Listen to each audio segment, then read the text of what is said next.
अथ मंत्रपाठः।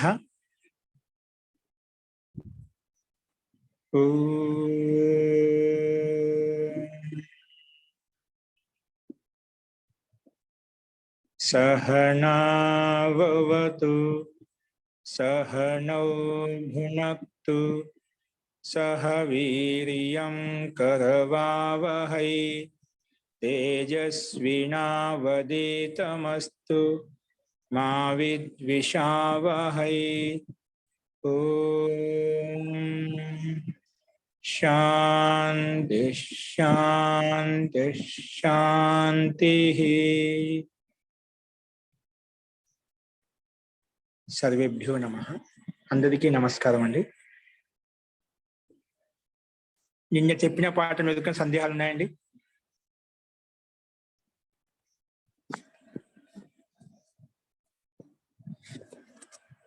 అస్తు ప్రకృతం అనుసరామః. మనము నిపాత ప్రగ్రియ సంజ్ఞా ప్రకరణం చెప్పుకుంటున్నాము. ప్రగ్రియ సంజ్ఞా ప్రకరణం, ఆ ప్రగ్రియ సంజ్ఞా ప్రకరణంలో మనము ఒక 3 సూత్రాలు చెప్పుకున్నాము. ఈదూదే ద్వివచనం ప్రగృహ్యం, ఈదంతం ఉదంతం ఏదంతం అటువంటి ద్వివచన శబ్దాలకు ఎక్కడైతే ఉందో దానికి ప్రగృహ సంజ్ఞ అని పేరు పెట్టుకున్నాము. అదేవిధంగా అధస్తోమాత్ అనే సూత్రంలో అధస్ సంబంధి యో మకార, ఏదైతే మకారం ఉందో ఆ మకారానికి పక్కన ఉన్నటువంటి ఈకారాంతం ఉకారాంతం ఏకారాంతం కూడా ఈ సూత్రం చేత ప్రగృహ సంజ్ఞ అని పేరు పెట్టబడింది. అలాగే షే అనే సూత్రం చేత అనే సూత్రంలో కూడా షే ఇత్యస్య ప్రగృహ సంజ్ఞా భవతి. ఇక్కడ షే అనే దానికి కూడా ప్రగృహ సంజ్ఞ పేరు పెట్టుకున్నాం. కాకపోతే ఇక్కడ ఏంటంటే షే అనేది ఛాందస ప్రయోగ. ఛందస్సులో వేదం యొక్క ప్రయోగం ఎక్కడైతే ఆదేశం వచ్చిందో, షే అనే ఆదేశం వచ్చిందో అది మాత్రం తీసుకోవాలి.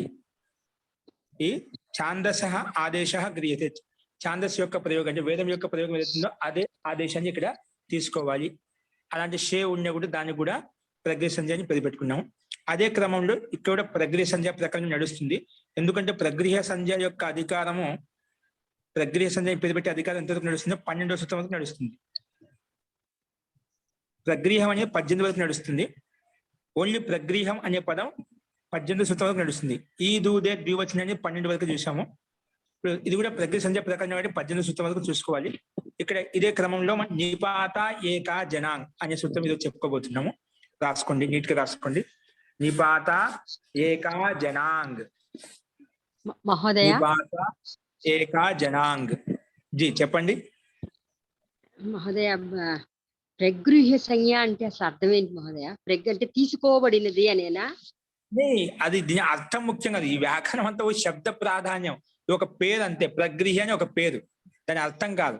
అర్థం తీసుకోకూడదు, గ్రహించబడే అర్థం కాదు. ఇక్కడ ప్రగృహ్య అని ఒక పేరు, నామకరణం. మన లౌకిక వ్యవహారం లేదా చింటూ పింటూ అని పేరు పెట్టుకుంటాం కదా, అక్కడ శాస్త్రాన్ని అర్థం చేసుకోవడానికి, అక్కడ శాస్త్రీయ వ్యవహారం కోసము ఇక ప్రగృహ్య అని పేరు. ఏ విధంగా ఇత్ అని పేరు పెట్టుకున్నాము, భా అని పేరు పెట్టుకున్నాము, అంగం అని పేరు పెట్టుకున్నాము, అలాగా ప్రగృహ్య అని పేరు. ఏం పేరు? ఎప్పుడు వస్తుంది ఆ పేరు? దీర్ఘ ఇకారం ఉన్నా, దీర్ఘ ఉకారం ఉన్నా, దీర్ఘ ఏకారం ఉన్నా అది ఎక్కడ ద్వివచన శబ్ద రూపానికి మాత్రమే. అది ద్వివచనమై ఉండాలి, ఈకారాంతమై ఉండాలి, ఉకారము ఏకారం ఉండాలి. అటువంటి శబ్ద రూపానికి ఇది ప్రగృహ అని పేరు పెడుతుంది. ఇటువంటి కండిషన్ ఉంటే దానికి ఈ నామకరణం పెట్టేస్తాం. మన లౌకికంగా కూడా చూసిన భౌతిక వస్తువుకు ఇలా ఆకారం ఉంటే దీనికి ఈ పేరు పెట్టేస్తాం. కొత్త కొత్త పేర్లు పెడుతూ ఉంటామంట. ఆ వస్తువు బట్టి, ఆ స్థితిని బట్టి, కాలాన్ని బట్టి, సందర్భాన్ని బట్టి. ఇక్కడ శబ్దశాస్త్రంలో ఇలాంటి లక్షణాలు ఉంటేనే దాన్ని ప్రగృహ అని పేరు పెట్టుకుంటాము. ఆ ప్రగృహ అని పేరు పెట్టుకోవడం వల్ల దీంట్లో వచ్చినటువంటి ఇంకా ఏవైతే మార్పులు వస్తాయో ఆ మార్పులు రాకుండా ఉండటం కోసం ఈ పని ఈ ప్రగృహ అని పేరు పెట్టుకున్నాం. ఒక్కొక్క సూత్రం ఒక్కొక్క దాయత్వం అంతే. ఈ లక్షణాలు ఉంటేనా ఇది ప్రగృహ అని పేరు పెట్టుకుంటాము.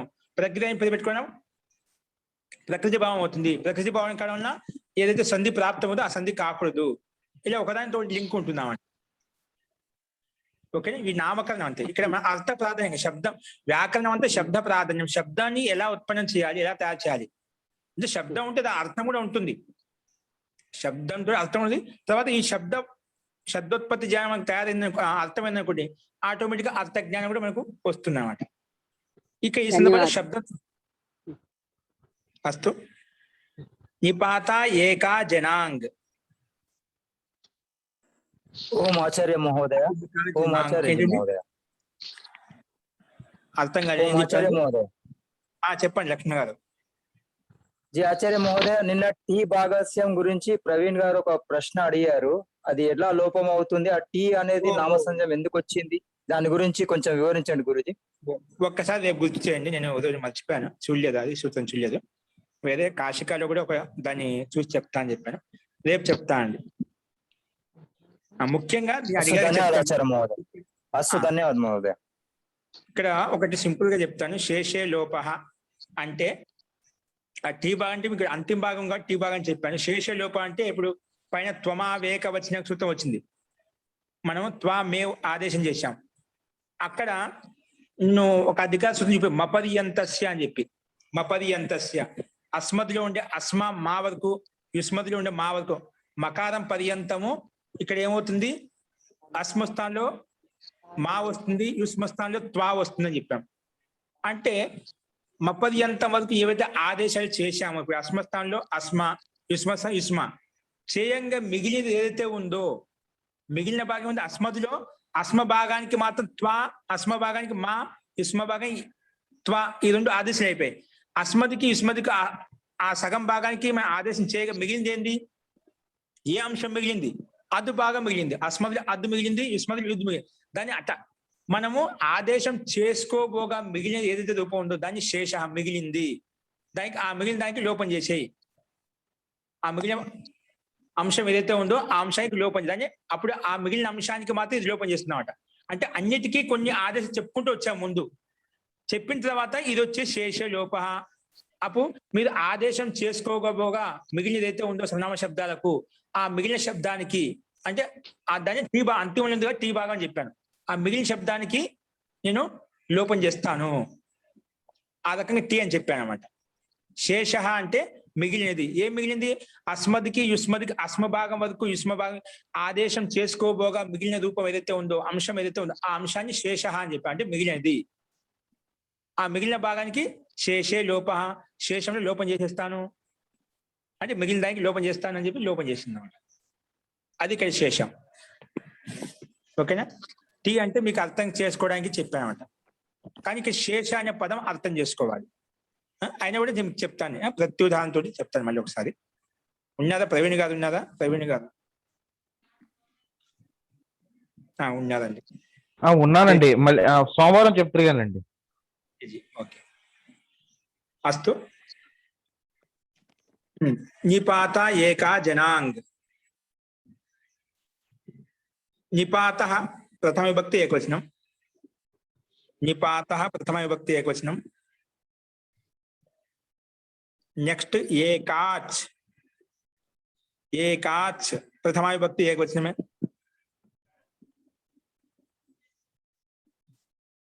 అనాంగ్, అనాంగ్ ఇది ప్రథమ విభక్తి ఏకవచనం, ప్రథమ విభక్తి ఏకవచనం. ఓకే మహోదయ, ఏ సూత్రం మహోదయ? ఇది 14వ సూత్రం అండి, 14వ సూత్రం స్టార్టింగ్ లో. నిపాత ఏకా జనాంగ్. చూడండి సూత్రంలో రాసి చెప్పుకుంటప్పుడు నిపాత ఏకా జనాంగ్ అని, ఏకా జనాంగ్, ఏకా జనాంగ్ అంటున్నాం. విడిపోవటం ఏకా జనాంగ్ లో ఏకాచ్ అయిపోయింది, చకారం జకారంగా మారిపోయింది. ఇక్కడ సూత్రంలో కలిపినప్పుడు ఏకాచ్ అనేది చకారం జకారంగా అయిపోయింది. అందుకే కింద విడిగొట్టినప్పుడు చకారం పెట్టాం. నిపాత ఒక పదము, ఏకాచ్ ఒక పదము, అనాంగ్ ఒక పదము. ఓకే. ఇక్కడ ఏకాచ్ లో చకారం జకారం ఎలా అయిపోయిందంటే జలాం జశోంతే.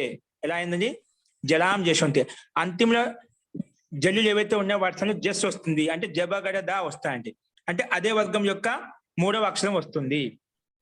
అదే వర్గం అంతిమ జలాం జశోంతే ఏమంటుంది, అంతిమంలో ఏ వర్ణం అయితే ఉంటుందో ఆ వర్ణం యొక్క 3వ అక్షరం వస్తుంది. అంటే ఏ వర్గం యొక్క అక్షరం అయితే ఉంటుందో ఆ వర్గం యొక్క 3వ అక్షరం వస్తుంది.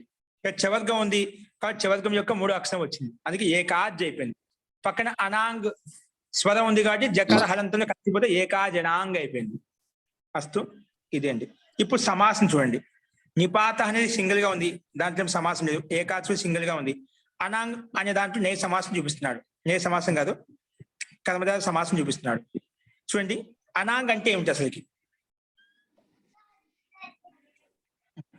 అనాంగ్ ముందు ఏకాచ చూపిస్తున్నాడు. ఏకాచ అనే పదంలో ఏకాచ అంటే ఏమిటి, ఏకాచ ఎక్కడ తీసుకోవాలి?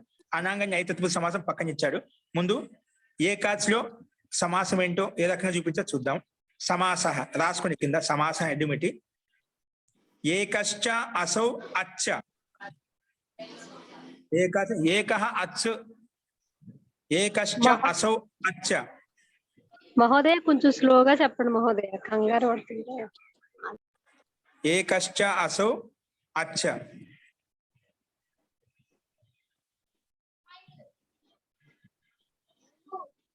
ఏకః అసౌ అచ్చ. అచ్చ అంటే ఇక్కడ అత్ చ, అత్తు ప్లస్ చ. అత్తులో ఇక్కడ స్తోశ్చునాశ్చు. ఏంటండి? స్తోహుశ్చునాశ్చు అనే సూత్రం చేత ఇక్కడ తకారస్థ చెప్పిన తవర్గం ఉంటే తవర్గ స్థానం చవర్గం వస్తుంది. అందుకే అచ్చ అత్తు చ. అత్తు చ తకారానికి తవర్గం యొక్క మొదటి అక్షరం కానీ తవర్గ స్థానంలో చవర్గం యొక్క మొదటి అక్షరం చ వచ్చింది. అందుకే అచ్చ అయిపోయింది. అసలు ఏకశ్చ అసౌ అచ్చ కలిపితే ఏకాచ్ అయిపోయింది. అంటే ఒకటే అచ్చు ఉంది ఎక్కడైతే దాన్ని ఏకాచ్ అని చెప్పాం. ఏకః అసౌ అచ్చు, ఒకటే అదే, అచ్చు కూడా అదే. అందుకే కర్మధారయ సమాసం ఏముంటుంది? కర్మధారయ ఇప్పుడు మహాన్ పురుష, మహాన్ చాసో పురుషశ్చ, మహాపురుష అంటాం. అంటే మహాన్ అతనే, పురుషుడు అతనే.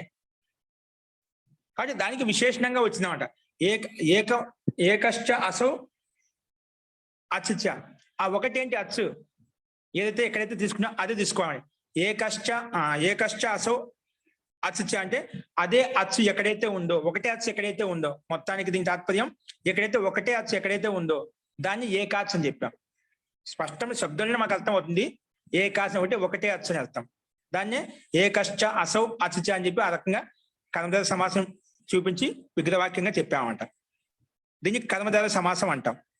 అంటే రెండింటికి అధికరణ ఒకటే ఎక్కడైతే ఒకటే విధంగా ఉంటుందని కర్మధారయ సమాసం అని చెప్పుకుంటాం.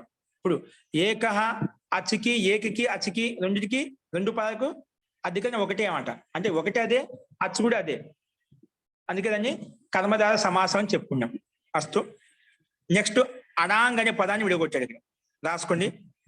నా ఆంగ్ అనాంగ్, నా ఆంగ్ అనాంగ్. నిన్న చెప్పిన నైతత్వ సమాసంలో మొన్న రచనావళి కౌముదిలో సమాస ప్రకటన నడిచేటప్పుడు నే సమాసం చెప్పాను కదా. ఒకవేళ నా తర్వాత వ్యంజన వర్ణం ఉంటేనా అప్పుడు నా స్థానంలో ఆ వస్తుంది. ఒకవేళ నా తర్వాత స్వరవర్ణం ఉంటే కన్నా అప్పుడు నా స్థానంలో అన్న వస్తుంది. ఇక్కడ అదే విధంగా వచ్చింది. నా ఆంగ్ అనాంగ్. నా తర్వాత స్వరవర్ణం ఉంది కాబట్టి నా స్థానం అన్ను పెట్టుకుంటే అనాంగ్ అయిపోయింది. నా ఆంగ్ అనాంగ్. ఆంగ్ వర్జయిత్వ, ఆంగు లేకుండా, ఆంగ్ ఉండకూడదంట. ఆ కూడా ఒక అచ్చే కదా. కాబట్టి ఈ నియమం ప్రకారంగా ఏకాచ్ కూడా ఒకటే అచ్చ అవుతున్నాడు. ఆ నువ్వు ఒకే అచ్చే కదా. కాబట్టి దీనికి కూడా ఒకే అచ్చ ఉంటున్నాం. కానీ ఇది అచ్చ అయినప్పటికీ దీన్ని వదిలిపెట్టి అని తాత్పర్యం వస్తుందన్నమాట. నా ఆంగ్ అనాంగ్ అంటే ఆంగ్ లేకుండా. అది ఏంటో కింద చూద్దాం. నా ఆంగ్ ఈజ్ ఈక్వల్ టు అనాంగ్. నై తత్పురుష సమాస. నై తత్పురుష సమాస. సరే, అనువృత్తి పైనుంచి ఏమొస్తుంది మనకు? అనువృత్తి ప్రగృహ్యంకి అనువృత్తి వస్తుంది అన్నమాట. పైనుంచి అనువృత్తి ఈ దూదే ద్వివచనం ప్రగృహం నుంచి ఓన్లీ ప్రగృహం అనే పదం ఇక్కడ అనువృత్తి వస్తుంది. అంటే ప్రగృహం అనేది ఎక్కడ వస్తుంది? ఇక్కడ చూద్దాం, అర్థాన్ని చూద్దాం మనం. రాసుకోండి. అర్థః. అర్థః అందరూ బుక్ ముందు పెట్టుకోండి. బుక్ ముందు ఉందండి. అది బుక్ ఎవరి దగ్గర ఉందో ఖచ్చితంగా పెట్టుకోండి. లేని వారు కూడా గ్రూప్ లో పెట్టారు కదా, ఆ పేజ్ ఏదితో అది ముందు చూసుకుంటూ రాసుకోండి. ఇంకోటి విషయం చెప్పడం మర్చిపోతున్నాను. ఇంకా ఎవరైనా మీరు కంటిన్యూ చదవగలుగుతా నమ్మకం, విశ్వాసం ఉండే వాళ్ళు పుస్తకాలు తెప్పించుకోండి. పుస్తకాలు లేకుండా కష్టం అండి. ఎవరైనా ఇంకా తెప్పించుకోకుంటేనా వాళ్ళు పుస్తకాలు తెప్పించుకోండి ఖచ్చితంగా. అస్తు. రాసుకుని. అర్థః ఏకాచ్. ఏకాచ్ యో నిపాతః తస్య ప్రగృహ్య సంజ్ఞా భవతి. ఏకాచ్ यो निपातः तस्य प्रगृह्य संज्ञा भवति. एकाच यो निपातः. एकाच यो निपातः तस्य ప్రగృహ్య సంజ్ఞా భవతి. ఇప్పుడు ప్రగృహ్య సంజ్ఞ ఇక్కడ వచ్చి కలిపి ఈ సూత్రంలో పదాలను ఇంకా పైన ఉండే ప్రగృహ్య అనే పదాన్ని కలిపి ఇక్కడ సూత్రార్థం చెప్పాం అనమాట. అంటే మన సూత్రార్థంలో పక్కన ఉండే పైనుంచి వచ్చే అనువృత్తి పదాలను కూడా తీసుకుని అర్థం చెప్పుకుంటాం అన్నమాట. ఏకాచ్ యో నిపాతః తస్య ప్రగృహ్య సంజ్ఞా భవతి. తర్వాత అనాంగం ఉంది కదా, ఆంగం వర్జయిత్వ అంటే ఆంగ్ ఉపసర్గం అన్నమాట. ఆంగం వర్జయిత్వ ఆంగును వదిలిపెట్టి, ఆంగం వర్జయిత్వ అంటే ఆంగును వదిలిపెట్టి, ఆంగం వర్జయిత్వ. ఇక్కడ చూడండి ఒకసారి అర్థాన్ని గమనించండి. ఏకాచ్ యో నిపాత, ఒకటే అచ్చు ఉంది ఎక్కడైతే, అంటే ఏకాచ్ నిపాత ఉండాలి, అది ఒకటే అచ్చే ఉండాలి, అది నిపాతం కూడా అయి ఉండాలి, అది నిపాతం కూడా అయి ఉండాలి. అటువంటి నిపాతమైనటువంటి ఒకే అచ్చు కలిగినటువంటి వర్ణానికి ఇది ప్రగృహ్య సంజ్ఞ అని పేరు పెడుతుంది ఈ సూత్రం. ఒకే అచ్చు నిపాతమై ఉంటేనా, నిపాతమై ఉండాలి, ఒకటే అచ్చే ఉండాలి, అటువంటి ఏకాచ్ నిపాతానికి ప్రగృహ్య సంజ్ఞ అని పేరు పెడుతుంది. ఇప్పుడు మీకు ప్రశ్న కలగచ్చు, ఆ ఒకటి నిపాతం ఎలా తెలుస్తుంది? ఒకే వర్ణం చాలా వర్ణాలు ఉంటాయి, ఏదైనా వర్ణం తీసుకోవచ్చు. ఒకే వర్ణం ఉన్న చోటల్లో మనం నిపాత సంజ్ఞ చేసుకోవచ్చా? అచ్చు అనేది ఏదో ఒక వర్ణం ఉంటుంది, అది వర్ణం ఒకే అచ్చు కదా, అంటే నిపాత సంజ్ఞ చేసుకోవచ్చా అంటే కొన్ని నిపాతాలు కొన్ని వర్ణాలకు నిపాతం మహర్షి పాణి పేరు పెట్టాడు అన్నమాట. కొన్ని వర్ణాలు తీసుకొని ఈ ఆని ఈని ఊని నిపాతం అంటామని చెప్పి ఒక గణం తీసుకొని గణంలో పెట్టాడనమాట. ఆ గణం అంటే చాది గణం అని చెప్పి ఒకటి ఉంది. చాదయో సత్వే ఏంటండి? చాదయో సత్వే. ఒకసారి చాదయో సత్వ ఓపెన్ చేసి చెప్తాను. 1-4-57 1-4-57 ఒకసారి ఓపెన్ చేయండి. 1-4-57 ఒకటో భాగంలో ఉంది.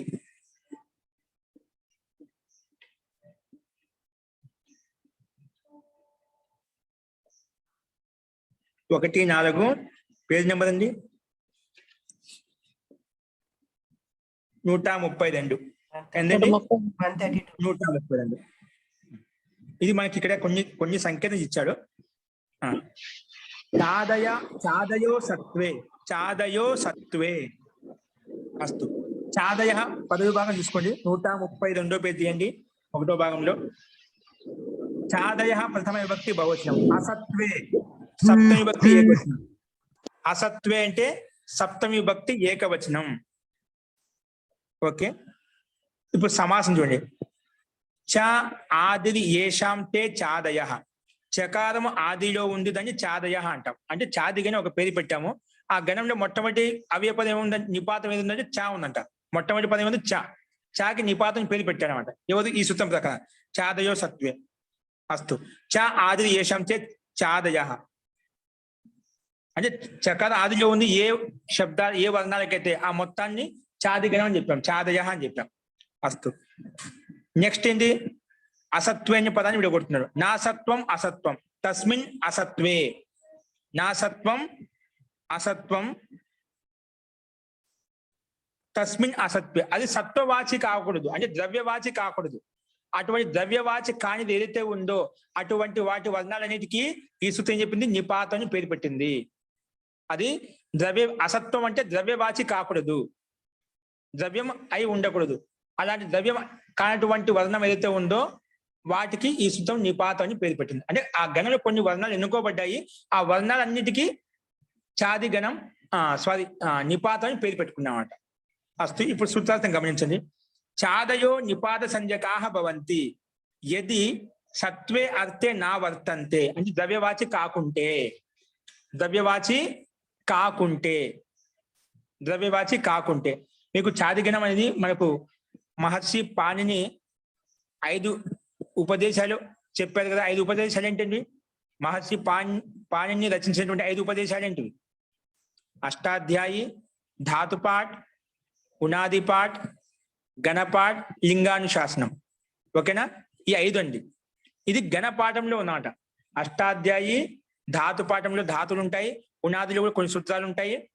అష్టాధ్యాయులు ఎలాగైతే ఉన్నాయో అలాగే గణపాఠంలో గణాలు ఉంటాయి. ఇప్పుడు గణాలంటే ఇప్పుడు చాది గణం ఉంది. చాది అంటే కొన్ని శబ్దాలు ఎన్నుకుని దానికి ఒక పేరు పెట్టడం అంట. అట్లా కొన్ని గణాలు ఎన్నుకోబడ్డాయంట. ఈ శబ్దానికి వీటిని నిపాతం అంటాం, ఈ శబ్దానికి ఇంక ఈ రకంగా అంటాము. అట్లా కొన్ని అన్నిటికీ కొన్ని గణాలకు పేర్లు పెట్టామట. అదే గణంలో చాది గణం ఒక గణం ఉంది. ఆ గణం కొన్ని సమూహంలో కొన్ని శబ్దాలు ఎన్నుకొని వాటికి నిపాతం అని పేరు పెట్టామట. ఓకే, అందుకే దాన్ని చాది గణం అంట. చాది గణం అంటాము. అంటే ఆ గణంలో ఏవైతే శబ్దాల సమూహాన్ని ఎన్నుకోబడ్డాయో, ఏ వర్ణాలు చెప్పబడ్డాయో వాటన్నిటికీ ఈ సూత్రం వచ్చేసి నిపాతం అని పేరు పెడుతుంది. అస్తు, ఇదే చెప్తున్నాడు ఇక్కడ. చాదయో నిపాత సంజకాహ భవంతి. అంటే చాది గణంలో ఏవైతే వర్ణాలు ఎన్నుకోబడ్డాయో, వర్ణాలు కావచ్చు, శబ్దాలు కావచ్చు, ఏవైతే తీసుకున్నాడు అక్కడ, ఆ చాది గణంలో ఏవైతే వర్ణాలు ఉన్నాయో లేదా శబ్దాలు ఉన్నాయో వాటికి నిపాత సంజ్ఞా భవతి అని చెప్పి ఈ సూత్రం చెప్పింది. చాది గణంలో ఏ వర్ణాలు ఉన్నాయి మీకు అది గ్రూపులో తీసి పంపిస్తాను, వేరే పుస్తకంలో ఉంది. వీలైతే ఇంకా మీకున్న ఇంట్రెస్ట్ ఉంటేనా నేను తెప్పిస్తాను ఆ పుస్తకం. ఒకటి పంచపాఠం అని ఉందండి, మీ దగ్గర ఉంటుంది అనుకుంటా. గణపాఠం తెప్పించాను అందరి దగ్గర, ఉందో లేదో, ఉందే అనుకుంటున్నాను. వచ్చిన గణపాఠం వచ్చిందండి, అష్టాధ్యాయ అయితే వచ్చింది, దాతపాఠం వచ్చింది. గణపాఠం లేదా? ఓకే అండి, అది పుస్తకం ఎవరికైనా కావాలంటే తెప్పిస్తా అండి. అది ముందు తెప్పిస్తే. పంచపాఠాలు ఏమేంటి సార్ అవి? ఒకటేమో అష్టాధ్యాయి, ఒకటి ధాతుపాఠం, ఒకటి గణపాఠం, ఒకటి లింగానుశాసనం, ఒకటి గణపాఠం. అష్టాధ్యాయి, ధాతుపాఠం, గణపాఠం, లింగానుశాసనం, గణపాఠం అది ఉనాది. అష్టాధ్యాయి, ధాతుపాఠము, ఉనాది, లింగానుశాసనము, గణపాఠము. ఈ రకంగా ఈ 5 ఒకే పుస్తకంలో అన్ని బైండింగ్ చేయబడి ఒక పుస్తకం దొరుకుతుందండి, పంచపాఠం అంటే. ఓకేనా, దాంట్లో అన్ని ఉంటాయి. అస్తు, నేను దాంట్లో మీకు ఈ గణంలో ఏవేమని చెప్పి చాది గణం మీకు ఒకటి తీసి పంపిస్తాను, గ్రూపులు పెడతాను, చూసుకోండి. అస్తు, మొత్తానికి చాది గణంలో ఏవైతే శబ్దాలు ఎన్నుకోబడ్డాయో ఆ అన్నిటికీ ఈ సూత్రం వచ్చేసి నిపాతం అని పేరు పెట్టు. ఇది ఒకటి గుర్తుపెట్టుకోండి. చాదయో నిపాత సంజకాహ బాగుంది. చాది గణంలో ఉన్న శబ్దాలు ఏవైతే ఉన్నాయో వాటికి నిపాతం ఒక పేరు నామకరణం చేసిన అంతే. ఆ నిపాతం అంటే దాని అర్థం చూడద్దు, నిపాతం ఒక పేరు నామకరణం చేసుకున్నాం. నిపాత సంజకా బాగుంది. ఏది అవి సత్వే అర్థే నా వర్తంతే, సత్వార్థంలో ఉండకూడదు, అంటే ద్రవ్యవాచి అయి ఉండకూడదు. అది ఆ శబ్దము ఏదైనా ఒక ద్రవ్యవాచికి చెప్పకూడదు, ద్రవ్యార్థని బోధించకూడదు. అటువంటి వర్ణాలకే, అటువంటి వాటికి మాత్రమే ఈ సూత్రము నిపాతం అని పేరు పెడుతుంది. అందుకే ఏది అసత్వే అర్థే వర్తంతే, సత్వవాచి కాకూడదు, అంటే ద్రవ్యవాచి కాకూడదు. అటువంటి శబ్దాలకే లేదా అటువంటి వర్ణాలకే ఈ సూత్రము నిపాతం అని పేరు పెడుతుంది. దాదాపుగా వర్ణాలే ఉంటాయి అన్ని కూడా. ఇప్పుడు ముందుకు వచ్చేసేయండి. ఇప్పుడు అర్థమే ఏకాచియో నిపాత అంటే ఎక్కడైతే ఒకటే అచ్చు ఉండాలి, అది నిపాతమే ఉండాలి. నిపాతం ఉండాలంటే ఆ చాదిగణంలో అయి ఉండాలన్నమాట. ఖచ్చితంగా చాదిగణంలో ఏ వర్ణం అయితే ఉందో దానికి మాత్రం ఈ సూత్రము నిపాత ఏకా జనాంగ్ అనే సూత్రం వచ్చేసి ఏకాచియో నిపాత తస్య, దానికి ప్రగ్రియ సంజ్ఞా భవతి అని చెప్పి ప్రగ్రియ సంజ్ఞ పేరు పెట్టింది. కానీ ఆంగం వర్జయిత్వ, ఎందుకంటే ఇది కూడా ఏకాచి, ఇది కూడా నిపాతంలో ఉందంటండి. ఇది కూడా చాదిగణంలో ఆంగ్ కూడా ఉంది కాబట్టి, ఈ సూత్రం ప్రకారంగా నిపాత ఏకాజనం నియమం ప్రకారంగా, సూత్రం ప్రకారంగా దీనికి కూడా ప్రగ్రియ సంజ్ఞ అవుతుంది. కాబట్టి దీనికి కాకూడదు అని చెప్పి, దీనికి ఇష్టం లేదని చెప్పి ముందే దీన్ని నిషేధించాడు. అనాంగ్ అంటే ఒక ఆంగ్ను వదిలిపెట్టి, పద్ధతి ప్రకారం ఇది చాదిగణంలో ఉంది కాబట్టి ఈ సూత్రం ప్రకారం దీనికి కూడా ప్రగ్రియ సంజ్ఞ వస్తుంది. కానీ ఈ ఆంగ్కు మాత్రం ఇష్టం లేదు పెట్టుకోవడము, అందుకే అనాంగ్ అని చెప్పి సూత్రంలో విడగొట్టాడు, నిషేధించాడు. నిపాత ఏకాచ్ జనాంగ్, ఏకాచ్ నిపాతం ఏదైతే ఉందో దానికి మాత్రం ప్రగ్రియ సంజ్ఞ అవుతుంది. కానీ ఆంగం వర్జయిత్వ, ఆంగం వదిలిపెట్టి అని చెప్పాడు అనమాట. అస్తు, ఇప్పుడు రాసే ఉంటది అనుకుంటున్నాను, మళ్ళీ ఒకసారి చూసుకోండి. ఏకాచియో నిపాత తస్య ప్రగ్రియ సంజ్ఞా భవతి ఆంగం వర్జయిత్వా. ఓకేనా, ఒకటే అచ్చే ఉండాలి, అటువంటి దానికి ప్రగ్రియ సంజ్ఞ జీ ఆచార్య మహోదయ, నిపాత అనేది ఒక పేరేనా, ఈ గణానికి ఒక పేరేనా గురుజీ, లేదంటే ఇంకొక సూత్రం ఉంది స్వరిత అయితే నిపాతం అవ్యయం, ఆ సూత్రం ఇక్కడ ఏమైనా పనిచేస్తుందా గురుజీ? నిపాతం అంటే స్వరాదిగణంలో కొన్ని తీసుకున్నామట. ఏంటి, చాదిగణంలో కొన్ని శబ్దాలు ఉన్నాయి, అది నిపాతం పేరు పెడుతుంది. స్వరాదిగణంలో కొన్ని ఇంకా శబ్దాలు ఉన్నాయి, అక్కడ వాటికి నిపాతం ఆ సూత్రం పెడుతున్నామట. అవి నిపాతులే. అక్కడ కొన్ని వేరే శబ్దాలు ఉంటాయంట. ఇక్కడ ఉండే అవ్యయాలు వేరు, అక్కడ ఉండేటివి అవ్యయాలు వేరు. అక్కడ శబ్దాలు అవ్యయాలు కాదు, ఈ నిపాతంలో ఉండేటివి కొన్ని అవ్యయాల కింద కూడా వచ్చేస్తాయి. కానీ నిపాతాలు పెట్టేటువంటి అవ్యయాలే ఉండాలని రూల్ ఏం లేదు. స్వరాద నిపాతం అది కూడా వస్తుంది చెప్తాను. ఇక్కడ మనకు ఈ గణంలో ఉన్నటువంటి వాటి ఏవైతే ఉన్నాయో వాటికి మాత్రం తీసుకోవాలి ఈ సూత్రం ప్రకారంగా. ఈ సూత్రం చాదయో సత్వేలో చాది గణంలో ఏ వర్ణాలు తీసుకోబడ్డాయో ఆ వర్ణాలకు మాత్రమే ఈ సూత్రము నిపాతం పేరు పెట్టింది. అలాంటి నిపాతానికి ఈ సూత్రం వచ్చేసి నిపాత వర్ణం ఏదైతే ఉందో అది ఒకటే అచ్చయి ఉంటేనా, ఒకటే అచ్చయి ఉండాలి. నిపాతం పేరు పెట్టబడి ఉంటే గినా దానికి ఈ సూత్రం ప్రక్రియ సంధ్య అని పేరు పెడుతుంది. ఇంత ఆలోచిద్దాం. ఇప్పుడు అది స్వరాది గణంలో ఉండే శబ్దాలు అక్కడ వేరున్నాయి. దానికి స్వరాది నిపాతం అవ్యయం, అవ్యయ సంధ్యాలు అవుతాయంట. అవి అవ్యాలు కూడా మారిపోతాయి అన్నమాట. అవి తర్వాత చెప్తాను అక్కడ వచ్చినప్పుడు. ధన్యవాదాలు ఆచార్య మహోదయ. ఇక్కడ ఎగ్జాంపుల్ రాసుకోండి. ఆ ప్లస్ అపేహి, ఆ ప్లస్ అపేహి. నెక్స్ట్ కామ పెట్టి ఆ ప్లస్ అపక్రామ, ఆ ప్లస్ అపక్రామ, ఆ ప్లస్ అపక్రామ. నెక్స్ట్ ఈ ప్లస్ ఇంద్రం పశ్య, ఈ ప్లస్ ఇంద్రం పశ్య, ఈ ప్లస్ ఇంద్రం పశ్య. ఊ ప్లస్ ఉత్తిష్ట, ఊ ప్లస్ ఉత్తిష్ట. ఇవి ఎగ్జాంపుల్స్ అండి. ఒకసారి గమనించండి, దీంట్లో మనకు రూపసిద్ధి ఏం లేదు, ఇక్కడే అర్థం అవుతుంది. ఇక్కడ ఆ ప్లస్ అపేహి, అపేహి ఒక పదం అంతే. ఏదో ఒక అది వేద మంత్రం కావచ్చు, ఏదో బ్రాహ్మణ గ్రంథాలు కావచ్చు, ఏదో ఒకటి ఎక్కడితో ఇక్కడ అంశం తీసుకునేది అనమాట. మనకు ఇక్కడ ఈ సూత్రం ఎక్కడ ఏ విధంగా ఎన్నుకోబడిందో అది చూపించాలి. ఆ ప్లస్ అపేహి, ఇక్కడ ఆ ఉంది, అపేహి ఉంది. ఇక్కడ ఆ అనేది ఒకటే అచ్చిన ఏకాచ్, దానికి నిపాతం కూడా పేరు పెట్టబడింది. ఎందుకు? ఈ చాదిగణంలో ఈ శబ్దం ఉంది. ఏంటండి? చాదిగణంలో అకారం ఉందంట. అదేవిధంగా ఆ ప్లస్ అపక్రామ ఇక్కడ ఆనే ఉంది, ఇబ్బంది లేదు. నెక్స్ట్ ఈ ప్లస్ ఇంద్రం పశ్య, ఈ కూడా చాదిగణంలో ఉందంట. చాదిగణంలో ఉంది, చాదిగణంలో ఉంటే విధంగా నిపాతం పేరు ఆటోమేటిక్ ఆ సూత్రం వచ్చి పెట్టేస్తుంది. ఇంకా ఇది ఒకటే అచ్చు కూడా ఉంది. అంటే కొన్ని రెండు మూడు వర్ణాలు కూడా ఉంటాయి, కొంచెం కలిసి ఉంటాయి. అక్కడ చాదిగణంలో ఉన్నప్పటికీ కూడా నిపాత సంధ్య ఈ సూత్రం ప్రకారం రాదు, ప్రకృతి సంధ్య రాదు. ఇదేమంటుంది?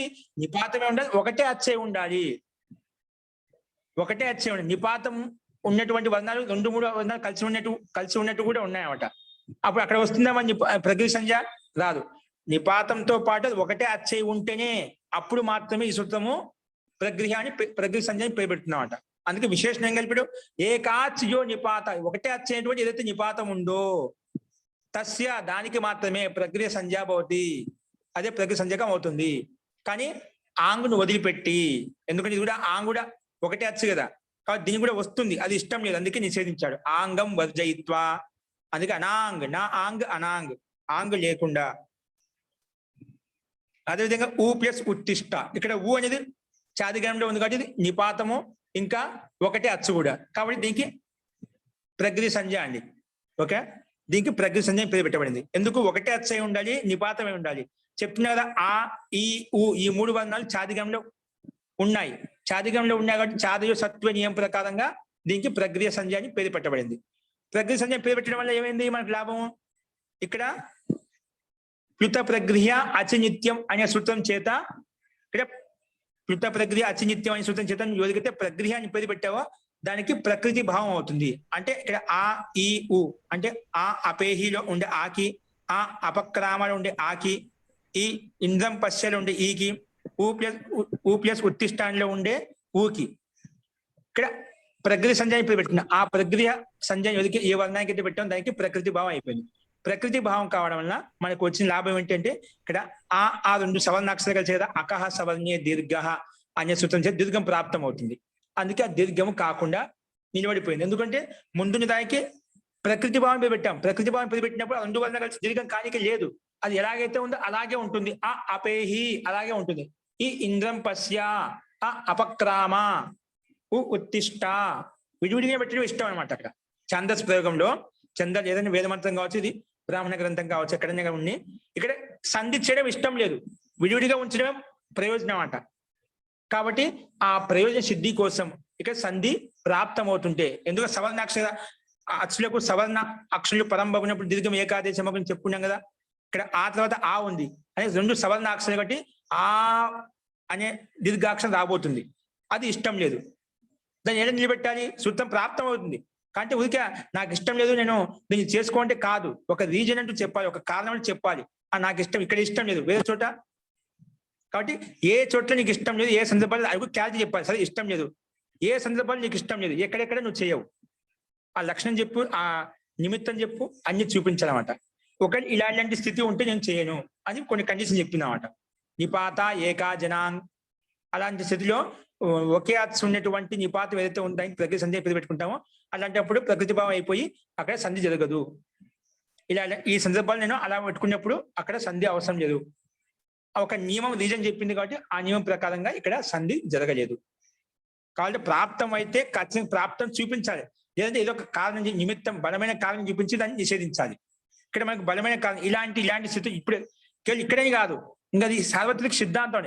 ఎక్కడ కనిపించినా ఒకటే అచ్చు, అది నిపాతమే ఉంటేనా దానికి ప్రకృతి సంధ్య వస్తుంది. ప్రకృతి సంధ్య పెట్టుకున్నా అది ప్రకృతి భావం అయిపోతుంది. అన్ని చోట్ల ఇక్కడ ఒక ఎగ్జాంపుల్ చూపించాం, అట్లా ఎన్నైతే ఎగ్జాంపుల్స్ ఉన్నాయి వైదిక వాంగ్మయంలో అన్ని చోట్ల ఇదే నియమం ప్రకారంగా సంధి జరగదు. ఓకేనా? ఒక ఎగ్జాంపుల్ చూపి దాన్ని బట్టి మిగతావన్నీ కూడా సర్వత్ర అన్ని చోట్ల ఇదే విధంగా చూసుకోవాలి. ఇలాగా అన్నిట్లో చోట్ల అపేహిలో ఆగలిచాయి, అపక్రామలుడి కూడా ఆగలిచాయి. ఎందుకే అకవసరం దీర్ఘం ప్రాప్తం అవుతుంటే ఇది ముందున్న నిపాత అవర్ణానికి ఒకటే వచ్చినటువంటి నిపాత అవర్ణానికి ప్రకృతి సంధ్యాన్ని పేరు పెట్టాము. ప్రకృతి సంధ్యాన్ని పేరు పెట్టడం వల్ల పిత ప్రగృహ అచినిత్యం అనే సూత్రం వచ్చేసి నిషేధించింది. నెక్స్ట్ ఈ ఇంద్రం పశ్చే, ఇక్కడ ఈ కలిసాయి, ఉత్తిష్టాలు కూడా కలిసాయి. ఓకేనా? ఇక్కడ అన్ని చోట్ల కూడా దీర్ఘం ప్రాప్తం అవుతుంటే దీనికి నిలబెట్టడమే ప్రయోజనం. ఓకేనా? ముందు ఇదేగా చెప్పి ఏకాచి యో నిపాత, ఒకటే వచ్చినటువంటి నిపాతానికి ఆకి ఈకి ఊకి ప్రకృతి సంధ్య తర్వాత ప్లుత ప్రకృతి భావం అయిపోయింది. జీ చెప్పండి. ఇది అంటే ఈ సూత్రం ఇక్కడ వైదిక ప్రయోగంలోనే కాదు, మామూలు వ్యావహారిక ప్రయోగంలో కూడా ఇది వర్తిస్తుంది కదా? జీ అన్ని చోట్ల వర్తిస్తుంది. ఇంతకు ముందులాగా షేలాగా కాదు, ఇది మామూలు జనరల్. ఇది జనరల్ గా ఎక్కడే వర్తి, అక్కడ మనకి పైన సుపాంశులు కానీ ఇది ఛాందస ఆదేశ క్రియత ఏం చెప్పలేదు అన్నమాట. ఇది అన్ని చోట్ల వర్తిస్తుంది. ఓకేనా? అది అందుకే నిపాతమే ఉండాలి ముఖ్యంగా, అందుకే లక్ష్యం చెప్పి నిపాతమే ఉండాలి. కాకపోతే ఈ నిపాతాలు కూడా కొన్ని అర్థాలు ఉంటాయండి, ఈ నిపాతాలు కూడా కొన్ని అర్థాలు ఉంటాయి. ఓకేనా? ఇక్కడ ఆకి ఏ అర్థం ఇచ్చాడు, ఇక్కడ ఆ నిపాతం నిషేధార్థంలో ఉందంట, తిరస్కరించే అర్థంలో ఉంది. ఇక్కడ అపేహిలో ఉంది కదా, ఆ నిపాతం చెప్పాం. ఎలాగా నిపాతం ఇది? నిపాతం ఎదుగు పెట్టి ఆకి నిపాతం ఎవరి పేరు పెట్టారు? చాదయో సత్వే. ఒక సూత్రం చూపించా కదా, చాదయో సత్వే, చాదిగణంలో ఏవైతే వర్ణాలు అయితే ఉన్నాయో వాటన్నిటికీ ఆ సూత్రం నిపాతం అని పేరు పెట్టేస్తుంది. ఇప్పుడు ఆ ఏ ఓ ఈ మూడు వర్ణకు గుణమని, ఆ ఐ ఔకు ఈ మూడు వర్ణ వృద్ధి అని చెప్పి వృద్ధి రాదే చదివి రెండు సూత్రాలు పేరు పెట్టాయి కదా. అలాగా చాదిగణంలో ఉన్నటువంటి శబ్దాన్నిటికీ ఇదేం చెప్పి నిపాతం అని పేరు పెట్టేసింది అన్నమాట. ఏదైతే వర్ణాలు తీసుకోబట్టాయో వాటికి నిపాతం అని పేరు పెట్టుకున్నామన్నమాట. ఓకేనా? అలా చాదిగణంలో ఉన్నాయి కాబట్టి వీటికి నిపాతం పేరు వచ్చింది, అవి ఇక్కడ తీసుకోబడ్డాయి అన్నమాట.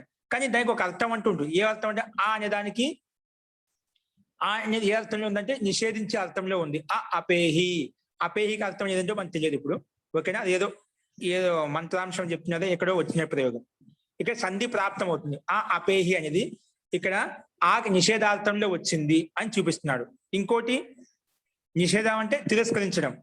నెక్స్ట్ ఈ ఇంద్రం పశ్య, ఇక్కడ ఈ ఇంద్రం పశ్య అంటే ఓహో ఇంద్రుని చూడు, ఓహో ఇంద్రుని చూడు అంటే సంబోధి చెప్తున్నాడు. అరే ఇంద్రుని చూడు, హే ఆర్యే ఇంద్రుని చూడు. తాత్పర్యం ఇక్కడ ఈ శాబ్దిక అర్థాన్ని బట్టి చెప్తున్నాను, అది ఏ సందర్భాన్ని తర్వాత విషయం మనకు. ఇక్కడ ఈ ఇంద్రం పశ్య, ఈ అనే నిపాతము, ఆ ఈ అనే నిపాతానికి ఈ అర్థంలో వచ్చిందంటే ఇది విస్మయార్థకంలో వచ్చిందంట. ఈ అర్థంలో వచ్చిందండి, ఇది అన్నిటికీ వర్తిస్తుందండి. ఆ అనేది నిషేధార్థంలో వస్తుంది అంటే తిరస్కరించే అర్థంలో. ఈ ఇంద్రం పశ్య ఈ అనేది నిపాతం కదా, ఆ ఈ అనే నిపాతానికి ఏ అర్థంలో వచ్చిందంట అంటే విస్మయార్థకంలో వచ్చింది. విస్మయార్థంలో అది మనకు పూర్వ మంత్రం తీసుకున్నప్పుడు ఆ మంత్రంలో మొత్తం సంపూర్ణ అర్థాన్ని బట్టి నిజంగా విస్మయార్థం ఏ రకంగా అని చెప్పి ఆ మంత్రాన్ని బట్టి తెలుస్తుందండి. ఓకేనా? ఇక్కడ అర్థం చేసుకోవడం కోసం ఏ అర్థంలో వచ్చాయని చెప్తున్నాం. ఆ అనేది నిషేధార్థంలో వచ్చింది అంటే తిరస్కరించే అర్థంలో. రెండవది ఈ అనేది విస్మయార్థంలో వచ్చింది. ఏ అర్థం వచ్చింది? విస్మయార్థకం. విస్మయకం అంటే అకస్మాత్తుగా ఏదైనా యాక్సిడెంట్ గా జరగడం అంట. ఆశ్చర్య సందర్భం జరగడం అంట. ఆశ్చర్యకరమైన విషయం. అందుకే విస్మయార్థకంలో ఇక్కడ ఈ నిపాతం వచ్చింది, ఈ కాలంలో వచ్చింది. నెక్స్ట్ ఉత్తిష్ట. ఇక్కడ అనేది ఎలా వచ్చిందంటే సంతాపము లేదా వితర్కార్థంలో వచ్చిందంట. ఏ అర్థంలో ఉంది? సంతాపము మరియు వితర్కార్థంలో వచ్చింది. అనే దానికి ఏ అర్థం వస్తుంది? సందర్భం బట్టి ఒకచోట సంతాపం అంటే బాధ, దుఃఖాన్ని అర్థంలో తీసుకుంటాము.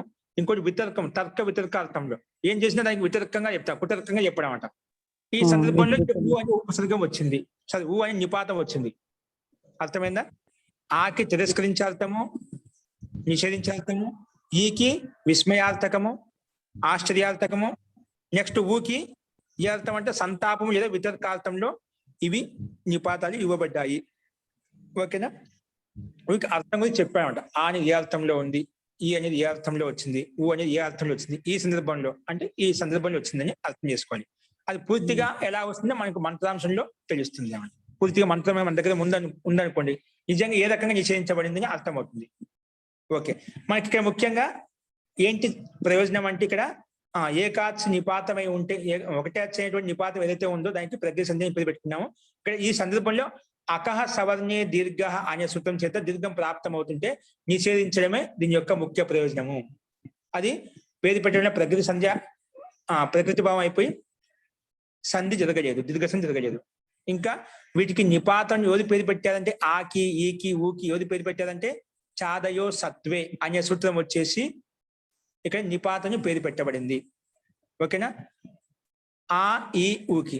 ఎందుకంటే చాదిగణంలో ఉన్నటువంటి ఏవైనా ఉన్నాయో అన్ని వర్ణాలకి ఈ సూత్రం నిపాతం పేరు పెడుతుంది. కానీ ఇంకోటి ఏం చెప్పాను, అది సత్వవాచి అయి ఉండకూడదు. ఇప్పుడు ఆ అనేది ఒక ద్రవ్యాన్ని తెలియజేస్తుంది. ఆ నిషేధించని చెప్పాం కానీ ఏదాన్ని నిషేధం చెప్పలేమాట. ఇక ఆ అనే దానికి ఒక ద్రవ్యవాచి ఇది ఈ అంటున్నాం. ఇక ఒక వర్ణం అని చెప్పొచ్చు కానీ దాన్ని ఒక ద్రవ్యం అని చెప్పాం. ద్రవ్యం అంటే ఆ శబ్దం ఒక ద్రవ్యాన్ని తెలియచేయాలి, ఒక ద్రవ్యార్థని బోధించాలి. ఇక్కడ ఆ అంటే, ఈ అంటే, ఊ అంటే ఒక ద్రవ్యార్థని సంకేతించబడలేదు, బోధించబడలేదు. కాబట్టి అద్రవ్యవాచి. కాబట్టి చాదిగంలో ఇక్కడ ఇవ్వబడ్డాయి. అందుకే చాదిగంలో ఏవైతే వర్ణం ఇవ్వబడ్డాయి అవన్నీ కూడా అసత్వవాచి అయి ఉంటాయి, ఖచ్చితంగా ద్రవ్యవాచి అయి ఉండవు. కాబట్టి వారికి నిపాతం పేరు పెట్టుకున్నాం. అలాంటి నిపాతానికి ఇది ప్రక్రియ సంధ్య పేరు పెట్టుకున్న ప్రకృతి భావం అయిపోయింది. అందుకే సంధి ఆగిపోయింది. ఇది దీని యొక్క ముఖ్య తాత్పర్యం. ఓకేనా? ఇది రాసుకోవాల్సిన అవసరం లేదు, మీకు అర్థమైంది అనుకుంటాను. ఇక్కడ ఆ, ఈ, ఊలకు చాదిగణంలో ఉండేటువంటి చాదయో సత్వే అనే సూత్రం చేత వీటికి నిపాతం పేరు. ఓకేనా? ఇప్పుడు ఆ, అపేహి ఈ స్థితిలో ఉదాహరణ డైరెక్ట్ గా తీసుకోవచ్చు. ఈ సందర్భంలో అకహ సవాన్ని దీర్ఘం చేస్తాను అంటే ఈ సూత్రం వచ్చి ప్రకృతి సంధ్య పేరు పెడుతున్నాం అంట. ఇది ముందు ఈ సంధి చూపించాలి. అకహ సవన్ దీర్ఘ ప్రాప్త ఆ అపేహి ఇత్యత్ర అకహ సవర్ణే దీర్ఘ అనే సూత్రేణ దీర్ఘ ప్రాప్త పరంతు నిపాత ఏకాజనం అనే సూత్రేణ అకారస్య నిపాత అకారస్య ప్రకృతి సంధ్యా భవతి. అతః ప్లుత ప్రక్రియ అచినిత్యం అనేన సూత్రేణ ప్రకృతి సంధ్యా భవతి. ప్రక్రియ సంధ్యత్వాత్ ప్లుత ప్రక్రియ అచినిత్యం అనే సూత్రేణ ప్రకృతి భావః భవతి. ఏవం అత్ర దీర్ఘ సంధి నా భవతి. అలాగా కేవలం అదే స్థితి మనం చూపించవచ్చు. ఇక్కడ మనకి ఏ రూపసిద్ధి చేయడానికి ఏం లేదు. ఈ ఆ, అపేహి ఈ సందర్భంలో దీర్ఘ ప్రాప్తి చూపించాలి. తర్వాత ఈ సూత్రం వచ్చేసి ప్రకృతి భావం పెట్టి దాన్ని నిషేధిస్తుంది. ఓకే, అస్తు. ఇది దీంట్లో సందేహం ఉందా అండి? మహాశయ ద్రవ్యము పదార్థము ఒకటే కదా అర్థము? ద్రవ్యం అంటే పదార్థం ఒకటే అండి. ద్రవ్యం అంటే పదార్థం ఒకటే. ఆచార్య, ద్రవ్యం అంటే ఏంటి ఆచార్య? ద్రవ్యం అంటే ఒక వస్తు తత్వాన్ని తెలియజేసేది. ద్రవ్యం అంటే ఒక వస్తు తత్వాన్ని తెలియజేసేది. అంటే ఒక సత్తా కలిగేది ద్రవ్యం. సత్తా అస్తిత్వం కలిగేది ద్రవ్యం.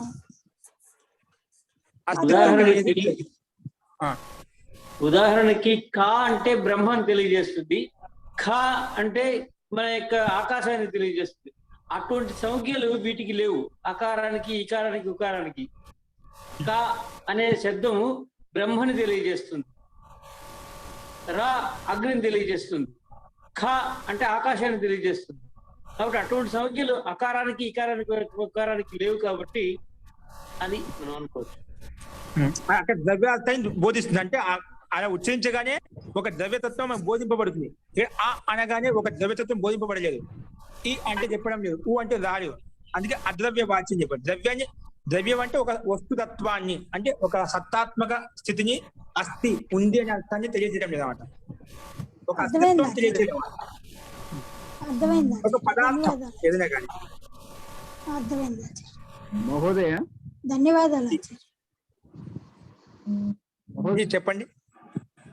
అంటే ఇప్పుడు ద్రవ్యం అంటే 9 రకాలుగా విభజించారు అంటున్నారండి. జీజీ అది వైశేషిక న్యాయంలో ఉంది, వైశేషికంలో ఉందండి. వైశేషిక దర్శనంలో ఉంది. పృథివీ, ఆప్స, తేజస్సు, వాయువు, ఆకాశం, కాలము, దిక్కు, ఆత్మ, ఇవన్నీ 9 రకాలు. మనస్సు అనే 9 రకాలు. వీటిని గుర్తు చేసే ఇవన్నీ ద్రవ్యాలు కదా. అవునండి, అలాగా ద్రవ్యాలు ఉన్నాయండి. అది వైశేషిక దర్శనం యొక్క విషయము. మొత్తం సత్తా కలిగింది, అది గుర్తుపెట్టుకోండి. ఓకేనా? ఇప్పుడు నెక్స్ట్ రాసుకోండి, ఓత్ రాసుకోండి. ఇక్కడ రాసుకోవాల్సిన అవసరం డైరెక్ట్ రాసేయచ్చు, ఒక చూపించండి అంతే. మాకు తెలిసిన విషయం ఇది, అన్ని చోట్ల ఇదే విధంగా వస్తుంది మనకు. నెక్స్ట్ రాసుకోండి, ఓత్. అర్థమైంది? దీంట్లో సందేహం ఉంది ఇంకా? ఆంగికి మాత్రం నిపాత అని పేరు రాదు, అంతే కదా? ఆకి నిపాతం పేరు పెట్టాం. ఎవరు పెట్టారు ఆకి నిపాతం అని? అదే చాందయో సత్వే. చాదయో సత్వే అనే సూత్రం పెట్టింది. చాదిగణంలో ఉన్నటువంటి శబ్దాలు ఏవైతే ఉన్నాయో వాటన్నిటికీ నిపాతం పేరు పెడతానని చెప్పి సూత్రం పేరు పెట్టేసింది. ఆ సూత్రం పేరు పెట్టింది కాబట్టి ఈ సూత్రం వచ్చేసి ఏకాచ్యో నిపాత.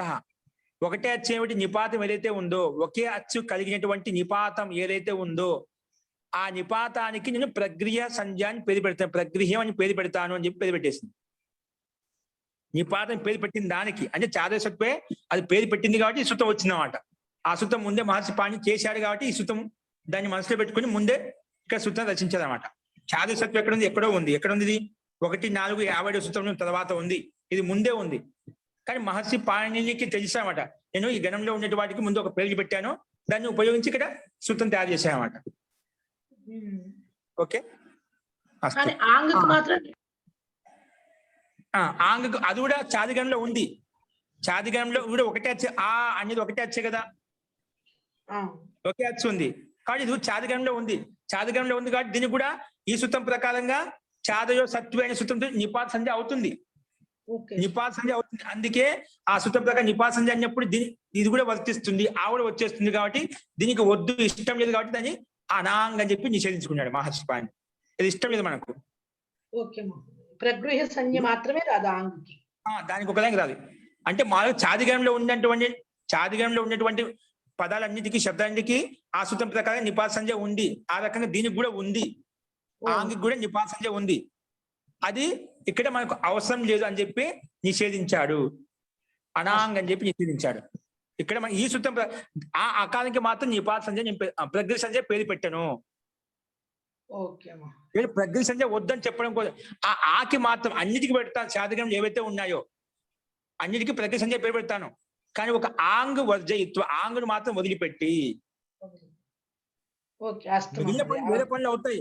మిగిలిన వేరే పనులు నీ ప్రగృహ సంధ్య మటుకు కాదు, అంతే. ప్రగృహ సంధ్య నిషేధించాడు. వేరే పనులు చాలా ఉన్నాయి ఆంగ్కు సంబంధించినవి, అన్నిటికీ పెట్టాడు. కానీ ఒక ఆంగ్కు మాత్రం నేను ప్రగృహ సంధ్య చేయను, అందుకే నిషేధించుకున్నాడు ముందే అనాంగ్ అని చెప్పి. నీ సిద్ధాంతం ప్రకారం నిపాత అంటే ఇది కూడా నిపాతం కదా, దీని కూడా పెట్టుకోమా ప్రగృహ సంధ్య లేదు, ఆంగ్కు మాత్రం పెట్టాను, అందుకే అనాంగ్ అని చెప్పి నిషేధించాడు. అస్తు. నెక్స్ట్ ఓత్ అండి. ఓత్ రాసుకోండి. ఓత్ ప్రథమ విభక్తి ఏకవచనం. ప్రకృతి సూత్రం అండి. ప్రకృతి సూత్రం అండి. అది అయిపోయింది మనకు. అంటే రూపసిద్ధి ఏం లేదు, డైరెక్ట్ గా మీద రాస్తారు మీరు. అపేహి ఎగ్జాంపుల్ రాస్తారు కదా, కాబట్టి మీరు రూపసిద్ధి రాయాలంటే దీన్ని ఆ ప్లస్ అపేహి ఇత్యత్ర. ఇక్కడ అకహ సవర్ణే దీర్ఘ అనేన సూత్రేణ దీర్ఘ ప్రాప్త పరంతు నిపాత ఏకా జనాంగ్ అనేన సూత్రేణ ప్రక్రియ సంజ్ఞ ప్రక్రియ సంజ్ఞ ఏకాచ్ యో నిపాత తస్య ప్రతిసంజ్ఞా భవతి అని చెప్పి ప్రతిసంజ్ఞా భవతి అని చెప్పి రాసి మళ్ళీ ప్రగృహ్య సంజ్ఞత్వాత్ ప్యుత ప్రగృహ్య అచినిత్యం అనేన ప్రకృతి భావः భవతి. ప్రగృహ్య సంజ్ఞకస్య ప్రకృతి భావः భవతి. అతః దీర్ఘః నా భవతి అంతే. ఓకే, అన్నిట్లోకి అదే అన్నిటికీ ఈ ఇంద్రం పశ్యవు ఉత్తిష్ట అన్నిటికీ ఇదే వర్తిస్తుంది. ఓకే అండి. నెక్స్ట్ రాష్ట్రం ఓత్. నెక్స్ట్ 15 సూత్రము ఓత్.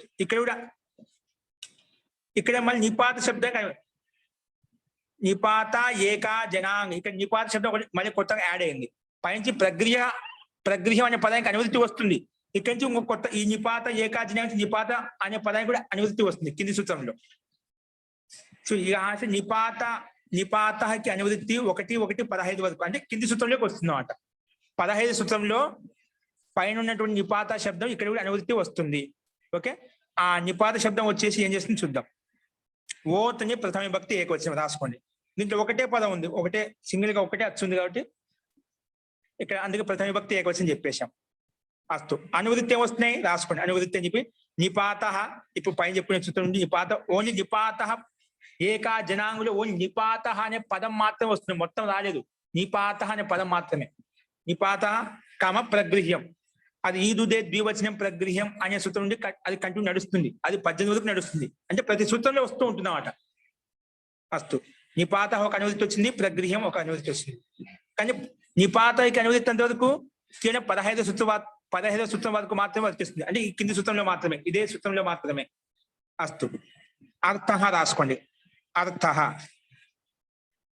ఓదంతో నిపాత ఓదంతో నిపాత ప్రగృహ్య సంజ్ఞకో భవతి. ఓదంతో నిపాత ప్రగృహ్య సంజ్ఞకో భవతి. ఎంత సింపుల్ చెప్పినాయి. ఒకారాంతం ఏదైతే ఉందో అంటే ఒకారాంతమే నిపాతానికి కూడా ఇది ప్రగృహ్య సంజ్ఞ పేరు పెడతా అంట. ఒకారాంత నిపాతానికి కూడా ప్రగృహ్య సంజ్ఞ పేరు పెడతా అంటుంది.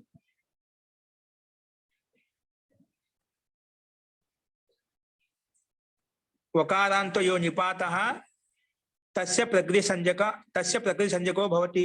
సారీ, ప్రగృహ్య సంజ్ఞకో భవతి. ఓదంతో యో నిపాత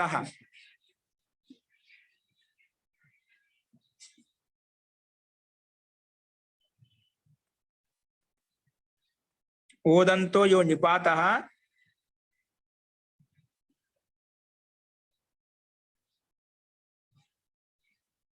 ఓదంతో నిపాత ప్రగృహ్య సంజ్ఞకో భవతి. ఓకేనా? అంటే ఒకారాంతు నిపాతం ఏదైతే ఉందో దానికి ప్రగృహ్య సంజ్ఞ పేరు పెట్టేస్తుంది. పైన చెప్పింది చాదిగణంలో ఉండే శబ్దాలన్నింటినీ కూడా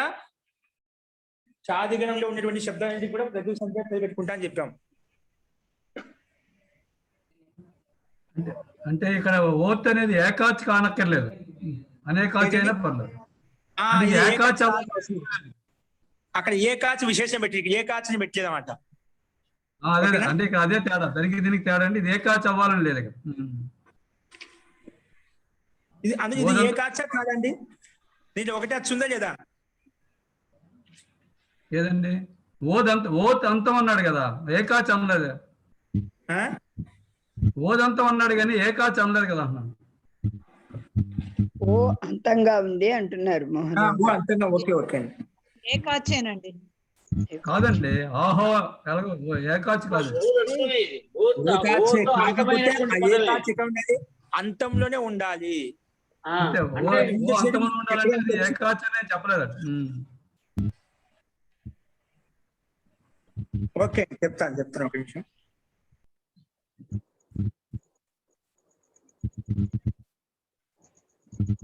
అంటే దీని తాత్పర్యం ఎందుకంటే ఇక్కడ ఏ ఓ అనే కూడా ఒకటే వచ్చే, సరేనా? దీన్ని విడిగా ఎందుకు తీసుకున్నాడు, విడిగా ఎందుకు చెప్పాడు? ఇప్పుడు చాదేశ నిపాతంలో ఉండేటువంటి ఏవైతే అన్నిటికీ నిపాత ప్రగృహ్య సంజ్ఞ వచ్చేస్తుంది కదా. నిపాతానికి ప్రగృహ్య సంజ్ఞ, ఇక్కడ ప్రగృహ్య సంజ్ఞ అంటే పై సూత్రంతో జరిగిపోతుంది. మళ్ళీ ఇక్కడ పేరు పెట్టడం ఎందుకు, విడిగా తీసుకోవడం ఎందుకు,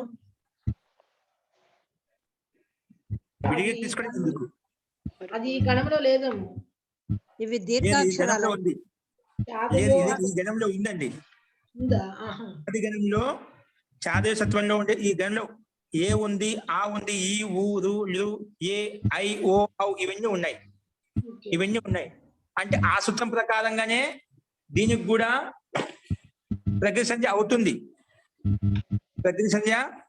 అవుతుంది. కానీ ఇక్కడ ఏంటంటే ముఖ్యంగా ఇది మటుకు ఒకారంగా అంతంలో ఉన్నప్పుడు మాత్రం తీసుకోవాలి. ఇది అంతిమంలో ఉండాలి. ఇంకా దీనికి ముందు వెనక ఇప్పుడు ఆ పేరు అయినప్పుడు ఆదిలో ఉందన్నమాట. ఆది మధ్య నాకేం చెప్పాడు, ఆ నిపాతం ఏదైతే ఒకటే అచ్చే నిపాతం ఏదైతే దానికి ప్రకృతి సంజ్ఞ పెట్టినాం. అంటే ఓకారాంతం ఏదైతే ఉందో, ఓకారాంతం నిపాతం ఏదైతే ఉందో దానికి మాత్రం ప్రకృతి సంజ్ఞ పేరు పెట్టుకున్నామట.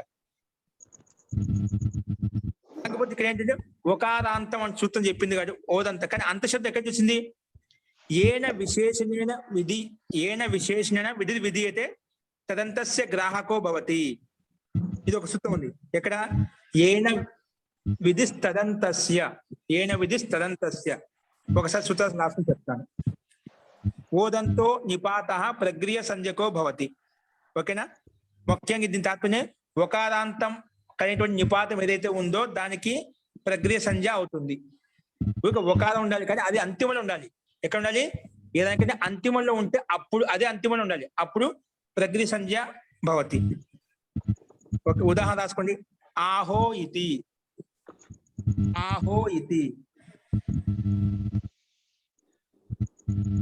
ఆహో ప్లస్ ఇతి. రెండోది ఉతాహో ప్లస్ ఇతి.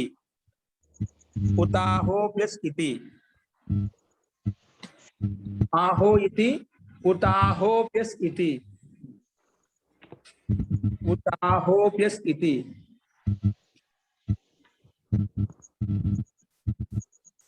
ఆహో ఇతి, ఉతాహో ప్లస్ ఇతి.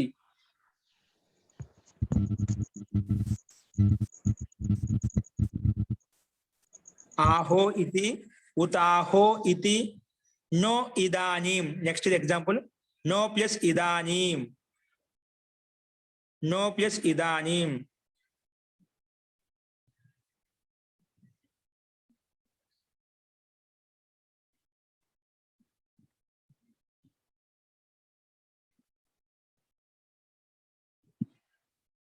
ఇదానీం. నెక్స్ట్ అథో ప్లస్ ఇతి.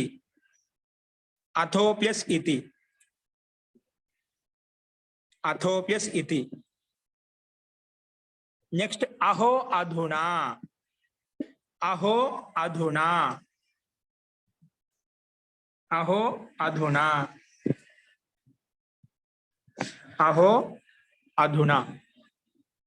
ఇక్కడ వీళ్ళు చెప్పినట్టుగా ఇప్పుడు తేడా ఏంటి? మళ్ళీ ఇక్కడ చూడు, ఆహోలో ఓ ఉందా?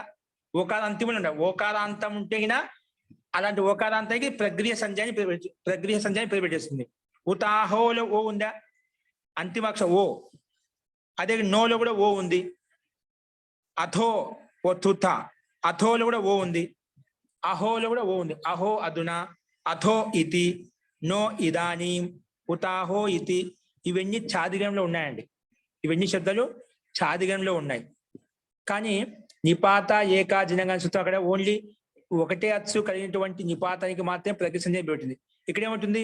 లేదు, ఒకవేళ ఒక అచ్చు కాకుండా వేరే అచ్చులు ఎక్కువ అచ్చులు ఉన్నాయనుకోండి, అప్పుడు కూడా నిపాత సంజ్ఞ వస్తుంది. కానీ ఎవరికి వస్తుంది? ఒకారం అంతిమంలో కలిగినటువంటి వాటికి మాత్రమే వస్తుంది. ఇక్కడ అంటే వీటికి వికల్పం ఇచ్చామట. ఇక్కడ ఏకాచ్చు లేదు. అంటే పైన చెప్పినట్టుగా ఇక్కడ తేడా ఏంటంటే ఇక్కడ ఏకాచ్చు ఎక్కువగా ఉన్నాయి, ఏకాచ్చు కాదు. అంటే రెండు అచ్చులు ఉన్నాయన్నమాట. ఆ ఒక అచ్చు, ఓ ఒక అచ్చు, రెండు అచ్చులు ఉన్నాయి కదా. ఇది ఒక అచ్చు కాదు, అంటే రెండు అచ్చులు ఉన్నాయి. అక్కడ ఒకే అచ్చు కలిగిన నిపాతానికి మాత్రం ప్రకృతి సంజ్ఞ పెట్టుకున్నాము. ఇది ఒక అచ్చు కాకుండా రెండు అచ్చులు ఉన్నప్పుడు కూడా చేసుకోవచ్చు. కానీ వీటికి మాత్రం ఒకారం అంతిమంలో కలిగినటువంటి వాటికి మాత్రమే అని ఒక వికల్పం, ఒక ఛాయిస్ ఇచ్చేశాడు ఈ శబ్దాలకు మాత్రమే. అంటే ఒకారం అంతిమంలో కలిగిన ఏ శబ్దమైనా కూడా నిపాతానికే మళ్ళా ఒకారం అంతిమంలో కలిగినటువంటి నిపాతం ఏదైతే ఉందో, శబ్దాలు ఏవైతే ఉన్నా వాటికి కూడా ప్రకృతి సంజ్ఞ చేసుకోవచ్చు అని చెప్పి ఇక్కడ కొంచెం ఛాయిస్ ఇచ్చాడనమాట. అక్కడ ఏకాచ్ అని చెప్పి కట్టి పాడేశాడు మొత్తం సార్వత్రిక సిద్ధాంతంగా. నిపాతం ఏదైనా కావచ్చు, అది ఒకటే అచ్చే ఉంటే దానికి ప్రకృతి సంజ్ఞ పెట్టుకో అని చెప్పాడు. అంటే ఆ నియమం ప్రకారంగా ఎక్కడైతే ఒకటే అచ్చు ఉందో అలాంటి నిపాతానికి మాత్రమే ఇది ప్రకృతి సంజ్ఞ పేరు పెట్టేది అనమాట పై సూత్రం ప్రకారంగా. కానీ ఈ సూత్రం వచ్చేసి కొంచెం ఛాయిస్, కొంచెం అవకాశం పొడిగించింది. లేదు, ఎక్కడైనా ఒకారం ఉంటుందో, ఒకారం అంతిమంలో కలిగి ఉన్నప్పుడు అటువంటి సందర్భంలో కూడా ఒకవేళ ఏకాచి లేకపోయినప్పుడు కూడా ఒకారం అంతిమంలో ఉంటే చాలు.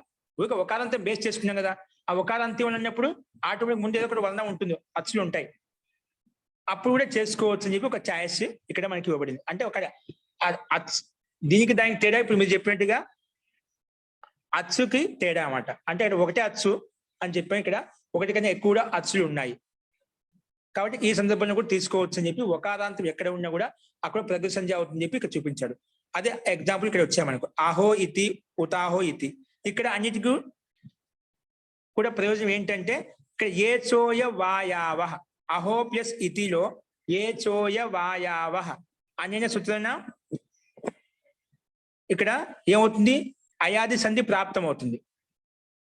యత్సు స్థానంలో అయాదేశం అవుతుంది ఎప్పుడు అచ్చు పక్కన ఉంటే. ఉంది కదా, ఆహో ప్లస్ ఇతి, ఇతిన అచ్చు ఉంది కదా, అందుకే ఓ స్థానంలో ఔ ఆదేశం ప్రాప్తం అవుతుంది. అదేవిధంగా ఉతాహో ప్లస్ ఇతిలో కూడా ఔ ఆదేశం ప్రాప్తం అవుతుంది. నో ఇదానంలో కూడా ఔ ఆదేశం ప్రాప్తం అవుతుంది. అట్లా అన్నిట్లలో ఏ చోయ వాయావహ అన్ని చోట్ల ఒకారమే ఉండేది ఔ ఆదేశం ప్రాప్తం అవుతుంటే ఇప్పుడు ఈ సూత్రంలో చెప్పి లేదంటే ఒకారాంతం కలిగి నిపాతం ఎక్కడైతే ఉందో, నిపాత సంజ్ఞ ఎందుకంటే ఉంది, చాదిగణంలో ఇవన్నీ శబ్దాలు ఇవ్వబడ్డాయండి, చాదిగణంలో ఇవన్నీ శబ్దాలు ఇవ్వబడ్డాయి కాబట్టి వీటన్నికి నిపాత సంజ్ఞ ఉంది. కాబట్టి అలాంటి ఒకారాంతం కలిగినటువంటి నిపాతం ఏదైతే ఉందో దానికి కూడా ప్రకృతి సంజ్ఞ అని చెప్పాం. అట్లా ఇది ప్రకృతి సంజ్ఞ అని పేరు పెట్టేసింది. ప్రకృతి సంజ్ఞ పేరు పెట్టడం వల్ల యుద్ధ ప్రగృహ అచనిత్యం వచ్చేసి దానికి ఆ ఒకారాంతానికి ప్రకృతి సంజ్ఞ ప్రకృతి భావం చేస్తుంది. ప్రకృతి భావం చేయడం వల్ల ఎలాగైతే అలాగే ఉంటుంది, ఇక సంధి కాదని చెప్పి నిషేధించింది. అది దీని యొక్క ప్రయోజనం. ఓకేనా, ఇదే కింద ఇచ్చానమాట. ఆహో ప్లస్ ఇతి, ఉతాహో ప్లస్ ఇతి. ఇక్కడ కూడా అర్థం చూపించాడు. ఆహో ఇతి, ఉతాహో ఇతి అంటే ఏమిటి, ఇది లేదా ఏంటంటే అలాగా అయితే ఇలాంటి సందర్భాలు ఇవి వస్తాయండి. ఆహో ఉతాహో అనేవి అలాగైతే, లేదా, ఇంకా ఇలాంటి సందర్భాలు ఈ శబ్దాన్ని ఉపయోగించుకుంటామంట, ఈ నిపాత శబ్దాన్ని ఉపయోగించుకుంటాం. అదేవిధంగా నో అంటే ఈ సమయం, ఈ సమయాన్ని చూసి ఈ సమయం కాదు, నాకు అర్థం సమయం నిషేధించే అర్థం వస్తుంది నా అనే నిపాతము. నెక్స్ట్ అథో ఇతిలో, అహో ఇతిలో ఓహో ఇప్పుడా అని కొన్ని సందర్భాలు, ఓ ఇప్పుడు వచ్చావా, ఇప్పుడా వచ్చేది. ఈ సందర్భంలో కొన్ని ఒకసారి అహో ఓహో అనే సందర్భంలో మన లౌకికంగా ఉపయోగిస్తుంటామంట, అంటే సంబోధన పూర్వకంగా చెప్తూ ఉంటామంట, ఆశ్చర్యకరంగా, విస్మయతాపూర్వకంగా. అలాంటి సందర్భంలో ఈ ఒకార శబ్దాలు వస్తాయని చెప్పి సామాన్యంగా ఇక్కడ అర్థం చూపించామంట. మొత్తానికి అవ్యయ పదాలు ఇవి. అవ్యయ పదాలు అంటే సందర్భాన్ని బట్టి అర్థం ఒక్కో చోట ఒక రకంగా తీసుకుంటాము. ఇక్కడ చెప్తే కదా, లేదా, ఇంకా, ఓ ఇలాంటి సందర్భంలో, ఓ ఇలా జరిగిందా, అలా చేసింటే బాగుండు, ఈ కొన్ని సిచ్యువేషన్ ని కలపడం కోసం ఈ సందర్భాల్లో ఈ నిపాతాలను ఉపయోగించుకుంటాము. అస్తు ముఖ్యంగా ఇక్కడ ఈ ఒకారాంతాలు కాబట్టి ప్రకృతి సంజ్ఞ పేరు పెట్టబడ్డాయి, పేరు పెట్టుకుంటే ప్రకృతి భావం అయిపోయింది, అందుకే సంధి కాలేదు. ఓకే, ఇప్పుడు దీంట్లో సందేహం చెప్పండి. సిద్ధి సేమ్ అదే విధంగా అహో ప్లస్ ఇతి. ఇక్కడ అత్ర ఏచోయ వాయావహ అనేన సూత్రేణ అయాది ఏకాదశ స్థానే ఔ ఆదేశ ప్రాప్త పరంతు ఓత్ అనే సూత్రేణ ఒకారాంతస్య ప్రకృతి సంజ్ఞ భవతి. ఓదంతో నిపాత ప్రకృతి సంజ్ఞకో భవతి అని చెప్పి ఒకారాంతం ఏదైతే ఉందో దానికి ప్రకృతి సంజ్ఞ అవుతుంది అని చెప్పింది. కానీ ప్రకృతి సంజ్ఞ కారణంగా పృథ ప్రగృహ అచినిత్యం అనేన ప్రకృతి భావ భవతి. అతః ఏకాద స్థానే అవాదేశ నా భవతి. ఇది దీని యొక్క తాత్పర్యం. అస్తు ఇప్పుడు దీని యొక్క సందేహం ఉందండి. ముఖ్యంగా అది ఒకటే అచ్చు అనేటువంటి నిపాతానికి మాత్రం ప్రకృతి సంజ్ఞ పేరు పెడతా ఉంటుంటే, లేదండి కొన్ని చోట్ల ఒకారాంతం అంతిమంలో కలిగినటువంటి నిపాతం కూడా ఉందనుకోండి, అక్కడ కూడా ప్రకృతి సంజ్ఞ పెట్టుకోవచ్చు. ఓన్లీ ఒకారాంతం ఎక్కడైతే ఉందో అక్కడ ఎన్నెన్నో అచ్చులు, అక్కడ అచ్చులకు లిమిట్ అనేది పెట్టలేదన్నమాట, అక్కడ ఎన్నెన్నో ఉన్నాయి. కానీ ఒకారం మటుకు అంతిమంలో ఉండాలి, ఒకారం మటుకు అంతిమంలో ఉండాలి అని ఈ సూత్రం ముఖ్యంగా చెప్పింది అనమాట. కాబట్టి అలాంటి సందర్భంలో కూడా అంటే ఒక ఛాయిస్ కల్పించిందంట. ఒకారం అంతకైనటువంటి అక్కడ అచ్చుకు లిమిట్ అచ్చులు అని చెప్పలేదు, అక్కడ ఎన్నైనా ఉండొచ్చు అన్నమాట. అందుకే ఇక్కడ మన 2 కనిపించాయన్నమాట. కొన్ని చోట్ల ఇంకా పెద్దగా ఉండొచ్చు, కానీ అంతిమంలో ఒకారం మాత్రం ఉంటే వాటికి మటుకు అవకాశం ఉంది. అక్కడ కూడా ప్రజ్ఞ సంధ్య పేరు పెట్టుకోవచ్చు అని చెప్పి ఈ సూత్రం ప్రజ్ఞ సంధ్య పేరు పెట్టింది కాబట్టి అందుకే విశేషంగా విడిగా చెప్పాడు అన్నమాట. పక్కన చెప్పాడు.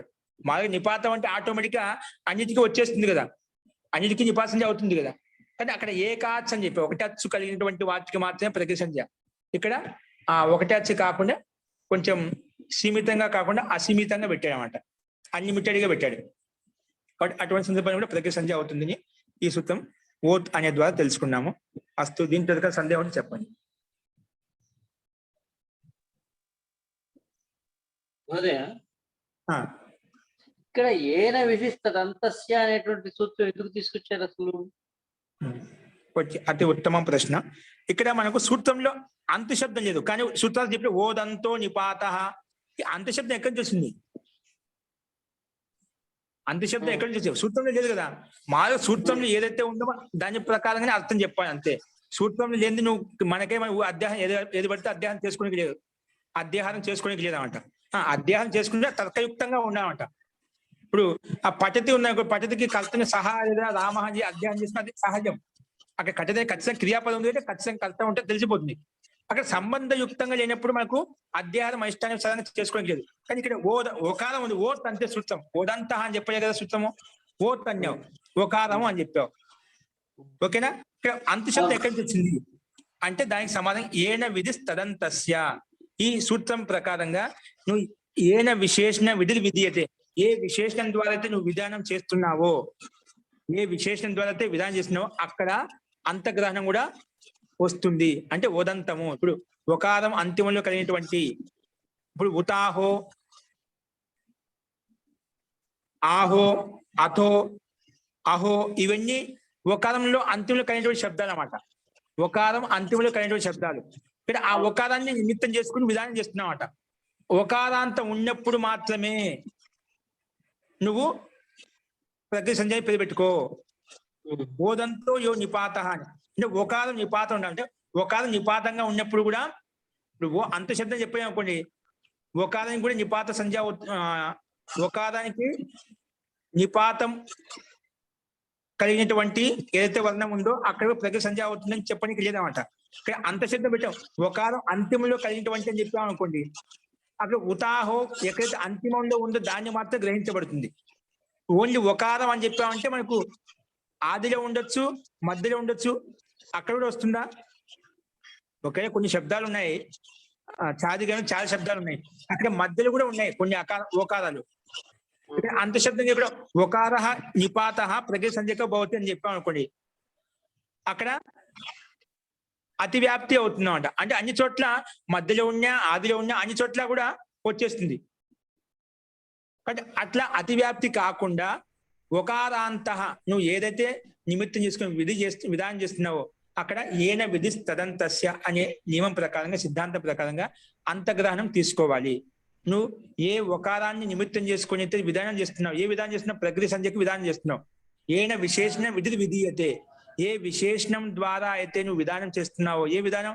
ప్రక్రియ సంధ్యకు విధానం చేస్తున్నావు, ప్రక్రియ సంధ్య పేరు పెడుతున్నావు. ఏది విశేషణం తీసుకున్నావు?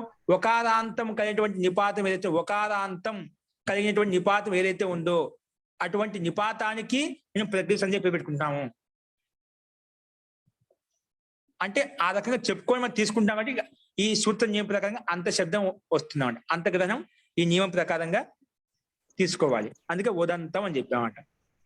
సరే, ఒక్క సందేహం అడగచ్చా అండి? అంటే అంతః ఇది కిమ్ అని చెప్పి దానికి సమాధానం ఇది ఈ సూత్రం పెట్టుకోమంటారా? అంత శబ్దం ఎందుకు వచ్చిందంటే ఏన విధి తదంతస్య అనే సూత్రం చెప్పాలి. ఒక సూత్రం లేదు కదా, అంత శబ్దం ఎక్కడి నుంచి వచ్చింది? నువ్వు విశేషణం ద్వారా ఓకారాంతం అని చెప్పి నువ్వు పేరు పెట్టుకుని నువ్వు విధానం చేస్తున్నావు. ఏమి విధానం? ప్రక్రియ సంధ్యకు పేరు పెట్టుకుంటాను, ప్రక్రియ సంధ్య అని పేరు పెట్టుకుంటాం. అలాంటప్పుడు ఇందులోంచి మాసే అనువృత్తిగా తీసుకోవచ్చు కదా సూత్రంలోకి.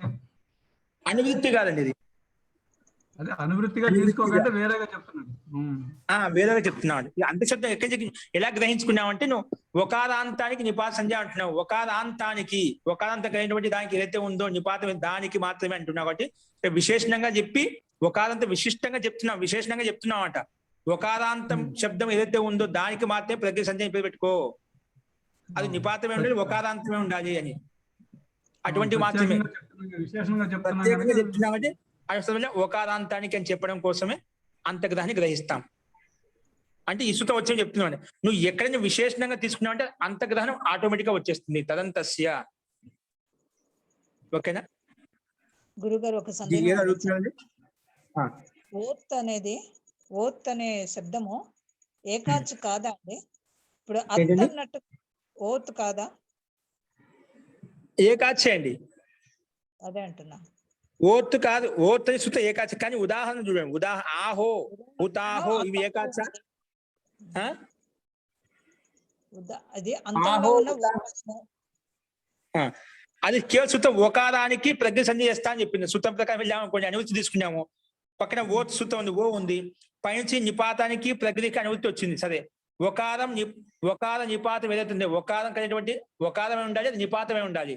సరే, మనకు చాదిగంలో ఒకారం కూడా ఉంది, దానికి నిపాతం పెట్టుకునే చాదిగంలో ఉంది కాబట్టి దానికి ప్రజ్ఞ సంజయ్ అవుతుంది. అంతటి చెప్పాము అనుకోండి, ఒకారం ఎక్కడ ఉండాలి? మధ్యలో ఉండాలి, ఆదిలో ఉండాలి. ఎక్కడ ఉండాలి అది? అంటే ఎక్కడ పడితే అక్కడ చేసేసుకుంటావా? లేదండి, అది అంతిమంలోనే ఉండాలి. మధ్యలో ఉండకూడదు, ఆదిలో ఉండకూడదు. అందుకే ఒకారాంతో యో నిపాత, ఒకారాంతం కలిగినటువంటి నిపాతం ఏదైతే ఉందో దానికి మాత్రం ప్రజ్ఞ సంజ్ఞ. అంటే ఒకారాంతం కలిగినటువంటి నిపాతం అని చెప్తా. అంటే విశేషంగా చెప్తున్నాడు, ఒకారం ఖచ్చితంగా ఉండాలి. శ్వేత వస్త్రం తెలిసిన అక్కడ విద్యార్థులకు మాత్రమే పుస్తకాలు ఇవ్వాలి అని చెప్పాము అనుకోండి. విద్యార్థులకు మాత్రమే పుస్తకాలు ఇవ్వాలి. అక్కడ విశేషంగా తీసుకుని ఎవరికి ఇవ్వాలి? విద్యార్థులకు మాత్రమే అక్కడ బలంగా చెప్పాడు. విశేషంగా చెప్తున్నాడు, వాళ్ళకి మాత్రం ఇవ్వాలి. అంటే విద్యార్థులు కాని వాళ్ళు ఎవరైతే ఉన్నారో వాళ్ళకి ఇవ్వాల్సిన అవసరం లేదు. విద్యార్థులు చెప్పిన విశేషంగా విద్యార్థులు విశేషంగా చెప్పామన్నమాట. పుస్తకాలు ఇవ్వండి, ఎవరికి ఇవ్వాలి? విద్యార్థులకు. ఇది విశేషణం అన్నమాట. ఆ విద్యార్థులు అనగానే మిగిలిన వాళ్ళకి ఎవరికి దొరకవన్నమాట. ఇప్పుడు విద్యార్థులు బయట కూడా విద్యార్థులు అని చెప్పాము అనుకోండి, అక్కడ ఇంకో విశేషం కలపాలి. ఏ కాలేజీలో చదువుతున్నా ఆ విద్యార్థులకు మాత్రమే అని చెప్పాము అనుకోండి, ఇంకా పక్కన కాలేజీలో ఉండే విద్యార్థులు రాదు. ప్రశ్న విద్యార్థులకు అని చెప్పంటే మన కాలేజీలో ఉండొచ్చు, వేరే కాలేజీలో ఉండొచ్చు, ఎక్కడి నుంచి అయినా తీసుకోవచ్చు. అంటే అందరికి ఇవ్వచ్చా? దానికి అది లేదండి. ఏ కాలేజీలో చదువుకునే విద్యార్థులతో వాళ్లకు మాత్రమే ఇవ్వాలి అన్నాం అనుకోండి, ఇంకా అటువంటి అది కట్టిపడేసినట్టు అనమాట. అంటే అట్లా ఏ విధంగా విశేషణం తీసుకుంటున్నామో ఇక్కడ కూడా ఒకారాంతో అంటున్నామట. ఒకారాంతం కలిగినటువంటి నిపాతం ఏదైతే ఉందో దానికి మాత్రమే అక్కడ విశేషంగా పలికి చెప్తున్నాం కాబట్టి అటువంటి సందర్భాలు అంతశబ్దం ఈ సూత్రం నుంచి తీసుకుంటాము. ఇంకోటి మీ ఓత్ అనే దానికి అర్థం చెప్పడంలో ఈ అంతం అని చెప్పారు కాబట్టి దానికి వివరణ ఈ సూత్రంలో లభిస్తుంది మనకి, అంతే కదా? అంతశబ్దం ఎక్కడ చూసిందండి? ఈ సూత్రం ద్వారా వచ్చేసింది. అంటే సూత్రం వచ్చి పని అంతశబ్దం. మీకు ప్రశ్న ఎప్పుడు కలగాలంటే అంతశబ్దం ఇక్కడ సూత్రంలో లేదు కదండి, ఎక్కడి నుంచి పెట్టాం? అదే దానికోసం ఈ శబ్దం ఈ సూత్రం వచ్చింది. ఇప్పుడు సూత్రంలో మనకు పుగంత లఘుపదస్య అని ఉపదాస్య అని వచ్చింది సూత్రం మీద. ఆ ఉపద అంటే ఏమిటి అని చెప్పి మనం చెప్పుకునే వాళ్ళం కదా, అలోంత్యాత్ పూర్వోపద. అదేవిధంగా లఘు అంటే ఏమిటి? సూత్రం లఘు శబ్దం వచ్చింది, అవి హ్రస్వం లఘు అలా చెప్పి. అలాగే ఓత్ అని చెప్పాను, అక్కడ ఓదంతో అని చెప్తున్నా. ఓదంత అంత శబ్దం ఎక్కడి నుంచి వచ్చింది? ఏన విధి. నువ్వు ఈ విశేషణం ద్వారా ఏది విధానం చేసినా కూడా, అంటే విశేషణంతో ఏది చెప్పినా కూడా అక్కడ అంతగ్రహణం వస్తుంది. ఏన విశేషణేన విధీయతే. ఏ విశేషణం ద్వారా అయితే నువ్వు పేరు తీసుకొని దాన్ని విధానం చేస్తున్నావో అక్కడ తదంతస్య గ్రాహకో భవతి, అది అంతంగా గ్రహించబడుతుంది. దాని అంతం తీసుకోవాలి. ఇప్పుడు నల్ల వస్త్రం అన్నా అనుకోండి, దీంట్లో విశేషణం ఏమవుతుంది? నల్ల వస్త్రం, శ్వేత వస్త్రం. శ్వేత అనే విశేషణం, వస్త్రం విశేష్యం. శ్వేత అనే విశేషణం చేత శ్వేత వస్త్రం తత్ర స్థాపయ. శ్వేత వస్త్రం అక్కడే పెట్టు. ఒక విధంగా చెప్పాం, శ్వేత వస్త్రం తత్ర స్థాపయ, అక్కడే ఉంచు. ఓకే, శ్వేత అనే విశేషణం కదా మనం దాన్ని సంకేతిస్తున్నాం అంట. వస్త్రం అంటే ఏ వస్త్రం కావచ్చు, శ్వేత వస్త్రమే అని చెప్పాం అనుకోండి, అది విశేషణంతో కట్టి పడేసామంట. అంటే మిగతా వస్త్రాలు తీసుకువెళ్ళాం. ఓకారం అన్నా, ఓకారానికి ఓకారం నిపాతమైనటువంటి దానికి ప్రజ్ఞ సంజ్ఞ అన్నాం అనుకోండి. ఓకారం అంటే ఇక్కడ ఓకారం ఉంది సూత్రంలో, నిపాత గ్రంథంలో ఉన్నాయన్నమాట. అంటే ఓకారం ఎక్కడ ఉండాలి? నువ్వేం చెప్పలేక స్పష్టత లేదు కదా, అక్కడ సందేహం వస్తుంది. అందుకే ఒకారాంతం ఏదైతే నిపాతం ఉందో అన్నాం అనుకో, ఒకారాంతం నిపాంతం అంటే ఒకారం అంత్యంలో కలిగినటువంటి శబ్దం ఏదైతే ఉందో దానికి మాత్రమే ఇక్కడ ప్రజ్ఞ సంధ్య అన్నాం అనుకోండి. ఇక్కడ అంతిమంలో ఉన్నప్పుడు మాత్రం తీసుకుంటాము, మధ్యలో ఆదిలో ఉన్నప్పుడు తీసుకోము. ఓకేనా? ధన్యవాదాలు. ఇది ఒకారం అంతిమ ఒక అచ్చే, కానీ మన సూత్రంగా చూసుకుని అక్కడ మనకు చాదిగణంలో శబ్దాలు ఏవైతే ఉన్నాయో ఆ శబ్దాలు చూసుకున్నప్పుడు ఉతాహో ఆహో అనేది 2 అచ్చులు ఉన్నాయి అక్కడ. మనకు ఒకటే అచ్చ అయితే పై సూత్రం ప్రకారంగా అయిపోతుంది. ఈ సూత్రం తయారు చేసిన అవసరం లేదన్నమాట. ఎందుకంటే ఇవి కూడా చాదిగణంలో ఉన్నాయి, ఆహో ఉతాహో అని చెప్పి. కేవలము దాంట్లో ఉన్నప్పుడు ఆటోమేటిక్ అన్నిటికీ వచ్చేస్తుంది, కానీ అన్నిటికీ ఇష్టం లేదు. ఒకటే అచ్చు ఉన్నటువంటి నిపాతం దానికి మాత్రమే నిపాత సంధ్య అని చెప్పాడు, ప్రజ్ఞ సంధ్య అని చెప్పాడు. ఆ రకంగా చూసుకున్నాం. ఒకటి ఒక అచ్చు కాదు, ఆహో ఉతాహో అని ఒక అచ్చు కాదు కదా, ఒక అచ్చు అప్పుడు ఏం చెప్పింది, ఒక అచ్చు కలిగినటువంటి నిపాతం ఏదైతే ఉందో నిపాతం ఏదైతే ఉందో దానికి మాత్రమే ప్రజ్ఞ సంధ్య అని పెట్టుకుంటా అని చెప్పింది ఆ సూత్రం. ఇప్పుడు ఇక్కడ కూడా మనకు అవసరం అంట ప్రజ్ఞ సంధ్య. ఇప్పుడు ఇక్కడ ఆ సూత్రం ప్రకారంగా వెళ్ళామనుకోండి, ఇక్కడ ఒకటే అచ్చు లేదు కదా, ఆహో ఉతాహో ఇక్కడ 2 అచ్చులు ఉన్నాయి. అచ్చులు ఉన్నాయి కానీ 2 అచ్చులు ఉన్నాయి. 2 అక్కడ ఏం చెప్పాము, ఒకటే అచ్చు ఉండాలి. ఒకటే అచ్చు ఉన్నటువంటి ఒకటే అచ్చు ఉండాలి, నిపాతమే కూడా ఉండాలి. అంటే నిపాత గణంలో చాదిగణంలో ఉండాలి అన్నమాట. అటువంటి దానికి మాత్రం ప్రజ్ఞ సంధ్య. ఇక్కడ ఎక్కడ ఉన్నాయండి, ఆహో ఉతా 2 అచ్చులు ఉన్నాయి కాబట్టి ఇక్కడ రాదు ఆ సూత్రం ప్రకారం. కానీ ఇక్కడ ఇష్టం, అందుకే ఒకారం అంత్యంలో కలిగినప్పుడు కూడా నువ్వు అక్కడ కూడా మనం ప్రజ్ఞ సంధ్య పెట్టుకోవచ్చు. ఓన్లీ వీటికి ఛాయిస్ ఇచ్చామన్నమాట. వీటికి మాత్రం ఒకారం అంత్యంలో కలిగినటువంటి వాటికి మాత్రమే ఛాయిస్. అప్పుడు కూడా అక్కడ అచ్చులకు లిమిట్ ఏం పెట్టలేదు అన్నమాట. ఒకటే అచ్చునే ఎన్నెన్నో ఉన్నాయి అచ్చులు దాని సంబంధం, కానీ అంతిమంలో ఉంటే చాలు. ఒకారాంతం ఉంటేనా అటువంటి దానికి ప్రజ్ఞ సంధ్య పేరు పెట్టుకోవచ్చు అని ఇక్కడ ఏన విధి తదంతస్య నియమం ప్రకారం తదంతానికి గ్రహణం అయిపోయింది. ఓకేనా? అది ఇంకా నీకు ఇటువంటి ఇప్పుడు ఇకో గుణ వృద్ధి చెప్పుకున్నామండి. ఏం చెప్పుకున్నాము, ఇకో గుణ వృద్ధి ఇగంతస్య అంగస్య ఏవ వృద్ధి భవతి. అక్కడ అంతశబ్దం వచ్చింది. ఎక్కడి నుంచి వచ్చింది? ఏన విధి తదంతస్య అనే ప్రకారం ఇగంత శబ్దం. నువ్వు ఎప్పుడు వృద్ధి చేసుకున్నా, ఎప్పుడు గుణం చేసుకున్నా ఇక్కులకు మాత్రమే చేసుకో. ఇక్కులకు మాత్రం చేసుకుంటే సమస్య సమాధానం అవుతుందా? ఇక్కులకు మాత్రం అంటే ఈకి మాత్రం ఇగంతస్య ఏవ గుణ వృద్ధి భవత అని చెప్పాం. ఇగంతస్య కాలు చూడండి, ఇకో గుణ వృద్ధి చెప్పుకుంటప్పుడు అంతశబ్దం అక్కడ కూడా వచ్చిందన్నమాట. ఎక్కడైతే అంతశబ్దం సూత్రం లేకపోయినా అంతశబ్దం పెట్టుకున్నామంటే అది ఏన విధి తదంతస్య గ్రహణం భవతి. ఈ సూత్రం ప్రకారంగా నువ్వు ఏ విశేషణం ద్వారా అయితే విధానం చేస్తున్నావో అక్కడ తదంతస్య గ్రహణం అవుతుంది. అంతానికి గ్రహణం చేసుకుంటాము, అంతం గ్రహించబడుతుంది, అంతశబ్దం గ్రహించబడుతుంది. అంతశబ్దం అనేది గ్రహించబడుతుంది. ఏన విధి తదంతస్య సూత్రం తదంతస్య గ్రహణం అవుతుంది. ఏన అంటే ఏన విశేషణ విధి విధీయతే విధానం చేస్తామో అది తదంతస్య గ్రాహకపోతే దాని అంతానికి గ్రహించబడుతుంది అని అర్థం. అందుకే ఇగంతస్య ఉగంతస్య ఏవ గుణ వృద్ధి భవతః నా అన్యస్య. ఓకే, వృద్ధి ఎక్కడవుతుంది, గుణం ఎక్కడవుతుంది? ఇక్కులకు మాత్రం అవుతుంది. నాకు ఈ ఊదు ఇది ఎక్కడ ఉంటే అక్కడ చేసేస్తామా? లేదు, అది అంతిమంలో ఉండాలి అని ఇగంతస్య అక్కడ అంతశబ్దం వచ్చింది. అది ఈ సూత్రం ద్వారా వచ్చేసింది. ఓకేనా? అస్తు అండి. అస్తు. ఈ రకంగా మనం ఈ 2 సూత్రాలు మనం చూసాము. నెక్స్ట్ సూత్రము రేపు చూద్దామండి.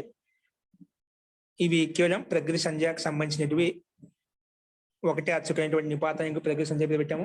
ఒకారం అంతిమంలో ఉన్నటువంటి నిపాతం ఏదైతే ఉందో దానికి కూడా మనం ప్రజ్ఞ సంధ్య పెట్టుకున్నాం. కానీ ప్రజ్ఞ సంధ్య పెట్టడం ముఖ్య ప్రయోజనం ఏంటంటే ఇప్పుడు ఆహో ఇతి ఉతాహో ఇతిలో కూడా అన్ని చోట్ల ఏ చోయ వాయావహ అనే సూత్రం చేద్దాం. వృద్ధి అవాదేశం ప్రాప్తం అవుతుంటే ఇది వచ్చేసి ఒకారాంతం కలిగినటువంటి శబ్దం కాబట్టి దీనికి ప్రజ్ఞ సంధ్య వస్తుందని చెప్పింది. ప్రజ్ఞ సంధ్య పేరు పెట్టుకోవడం వల్ల ప్రకృతి భావం అయిపోయి అవ్ అనే సంధి ఏదైతే ఒక స్థానంలో అవు ఏదైతే వస్తుందో ఆ సంధి నిలబడిపోయింది. అంటే ఎలాగైతే ఉన్నాయి అలాగే ఉన్నాయి. ఆహో ఇతి ఉతాహో ఇతి ఎలాగైతే ఉన్నాయి అలాగే ఉండిపోయాయి. ఇది దీని యొక్క ముఖ్య ప్రయోజనం. ఇక్కడ కేవలం సంధి ప్రాప్తం అవుతూ నిలబెట్టడం కోసం ఈ సూత్రం యొక్క ప్రయోజనం. ఇది దీని యొక్క దాయత్వం. ఎక్కడ వచ్చినా కూడా ఇక ఇలాంటి సందర్భాలు చాలా ఉంటాయి. ఒక చూపించడం అట అవ్యయమైనటువంటి ఒకారాంతమైనటువంటి పదాలు ఎక్కడ ఉన్నా అక్కడ ప్రకృతి భావమే అవుతుంది, సంధి జరగదు. నిజంగా ఎక్కడైనా మీకు సంధి జరగకుండా ఇక్కడ ఉండండి, ఖచ్చితంగా మనం చెప్పు నియమాల నుంచి ఏదో ఒకటి పనిచేస్తుంది. కొన్ని సాహిత్యం చదివామనుకోండి, అక్కడ సంధి చేయదు. వేద మంత్రాలు గమనించండి, ఎప్పుడు చదివేట పారాయణ చేసేటప్పుడు ఋగ్వేద పారాయణం అక్కడ గమనించిన కొన్ని శబ్దాలు ఇలాగే ఉంటాయి. అన్ని చోట ప్రతిదీ సంధి చేసి పెడతాం అనమాట. మామూలుగా ఏ వేద మంత్రమైనా కూడా సంధియుక్తంగానే, ఏ శ్లోకం రాసినా ఏ మంత్రం రాసినా సంధియుక్తంగానే ఉంటుంది. వినా ఏ సంధి చేయకుండా రాయమన్నమాట. శ్లోకాలు కానీ ఏవైనా కానీ అన్ని కూడా సంధియుక్తంగా ఉంటాయి అన్నమాట. ఖచ్చితంగా సంధి చేసుకుంటాం, సంధి చేసుకుంటే రాసుకోం. కానీ కొన్ని కొన్ని సంధి కాలేదు అంటే ఇట్లాంటి సూత్రాలు వచ్చి విశిష్ట నియమాల ప్రకారంగా అక్కడ సంధి జరగలేదు అంటే అక్కడ ఆ రకంగా ఉంటేనే అది ఆ మంత్రం యొక్క అర్థం కానీ ఆ శ్లోకం యొక్క అర్థం కానీ బయటకు వస్తుందన్నమాట. అంటే అనుకున్న తాత్పర్యం మనకి బయటకు వస్తుందన్నమాట. వక్త యొక్క అభిప్రాయం, ఆ ఋషి యొక్క అభిప్రాయం, లేఖకుడి యొక్క అభిప్రాయం ఏంటనే తెలుస్తుందన్నమాట. అస్తు, ఇంకా ఏమైనా ఉంటేనా తర్వాత చూద్దామండి. ఇంకా ప్రగ్రహ సంధ్యకు సంబంధించిన సూత్రాలు ఇంకో 2, 4, 5, 3 సూత్రాలు ఉన్నాయి, అవి రేపు చూద్దాము. మంత్రపాఠ.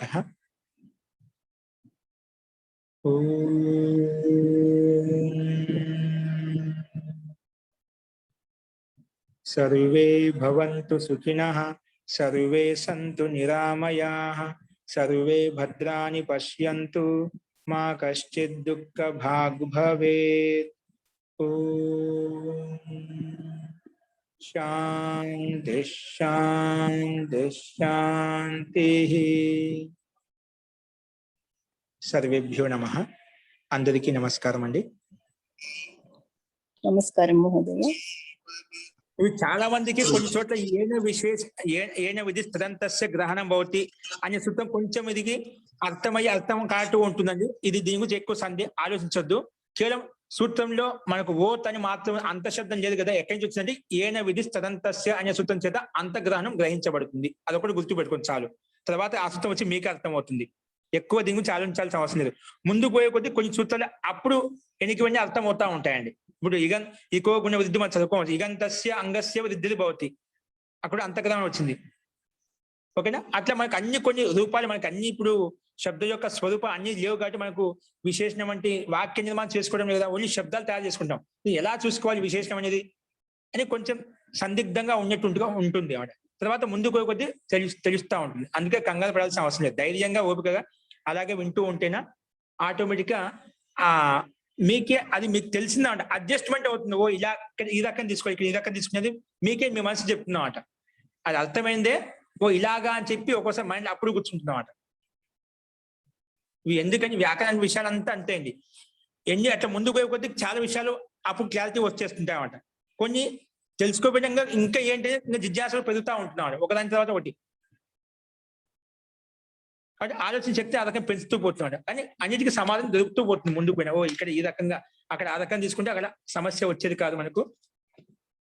ఆ సమస్య నివారణ కోసం ఇక్కడ ఈ రకంగా చెప్పాడని చెప్పి సందర్భాన్ని బట్టి ఆ ఎగ్జాంపుల్ బట్టి ఉదాహరణ బట్టి మనకు ముందు రాబోయే సూత్రాన్ని బట్టి మీకు అర్థమవుతుందండి.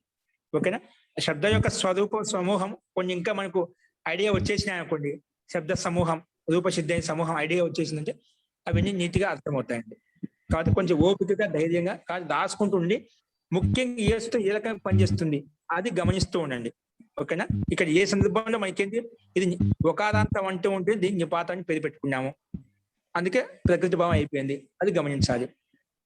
ఓకే, నేను ఇప్పుడు చాదిగణంలో గణపాఠంలో కొన్ని ఇది చాదిగణం పేరు పెడుతున్నాను. ఇవన్నీ శబ్దానికి నిపాతాన్ని పేరు. చాదిగణంలో ఉన్నటువంటి శబ్దానికి నిపాతం అని పేరు అండి.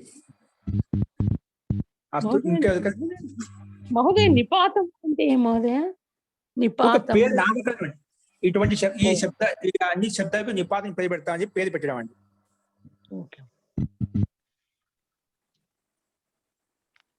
మహోదయ,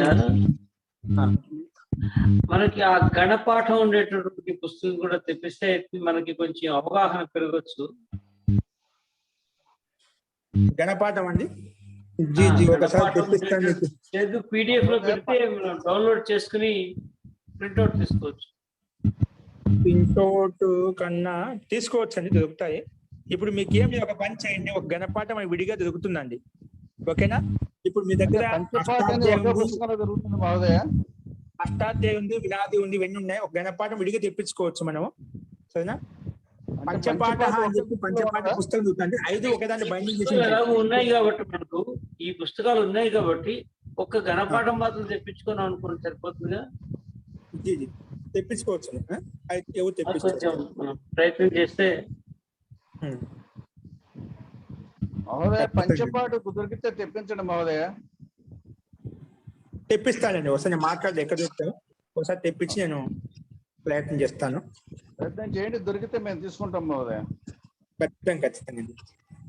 ఇప్పుడు మీకు ఇప్పుడు చూపిస్తున్నాను, ఫోటో పంపిస్తున్నాను. ఇప్పుడే మీ లైన్ లో ఉండండి.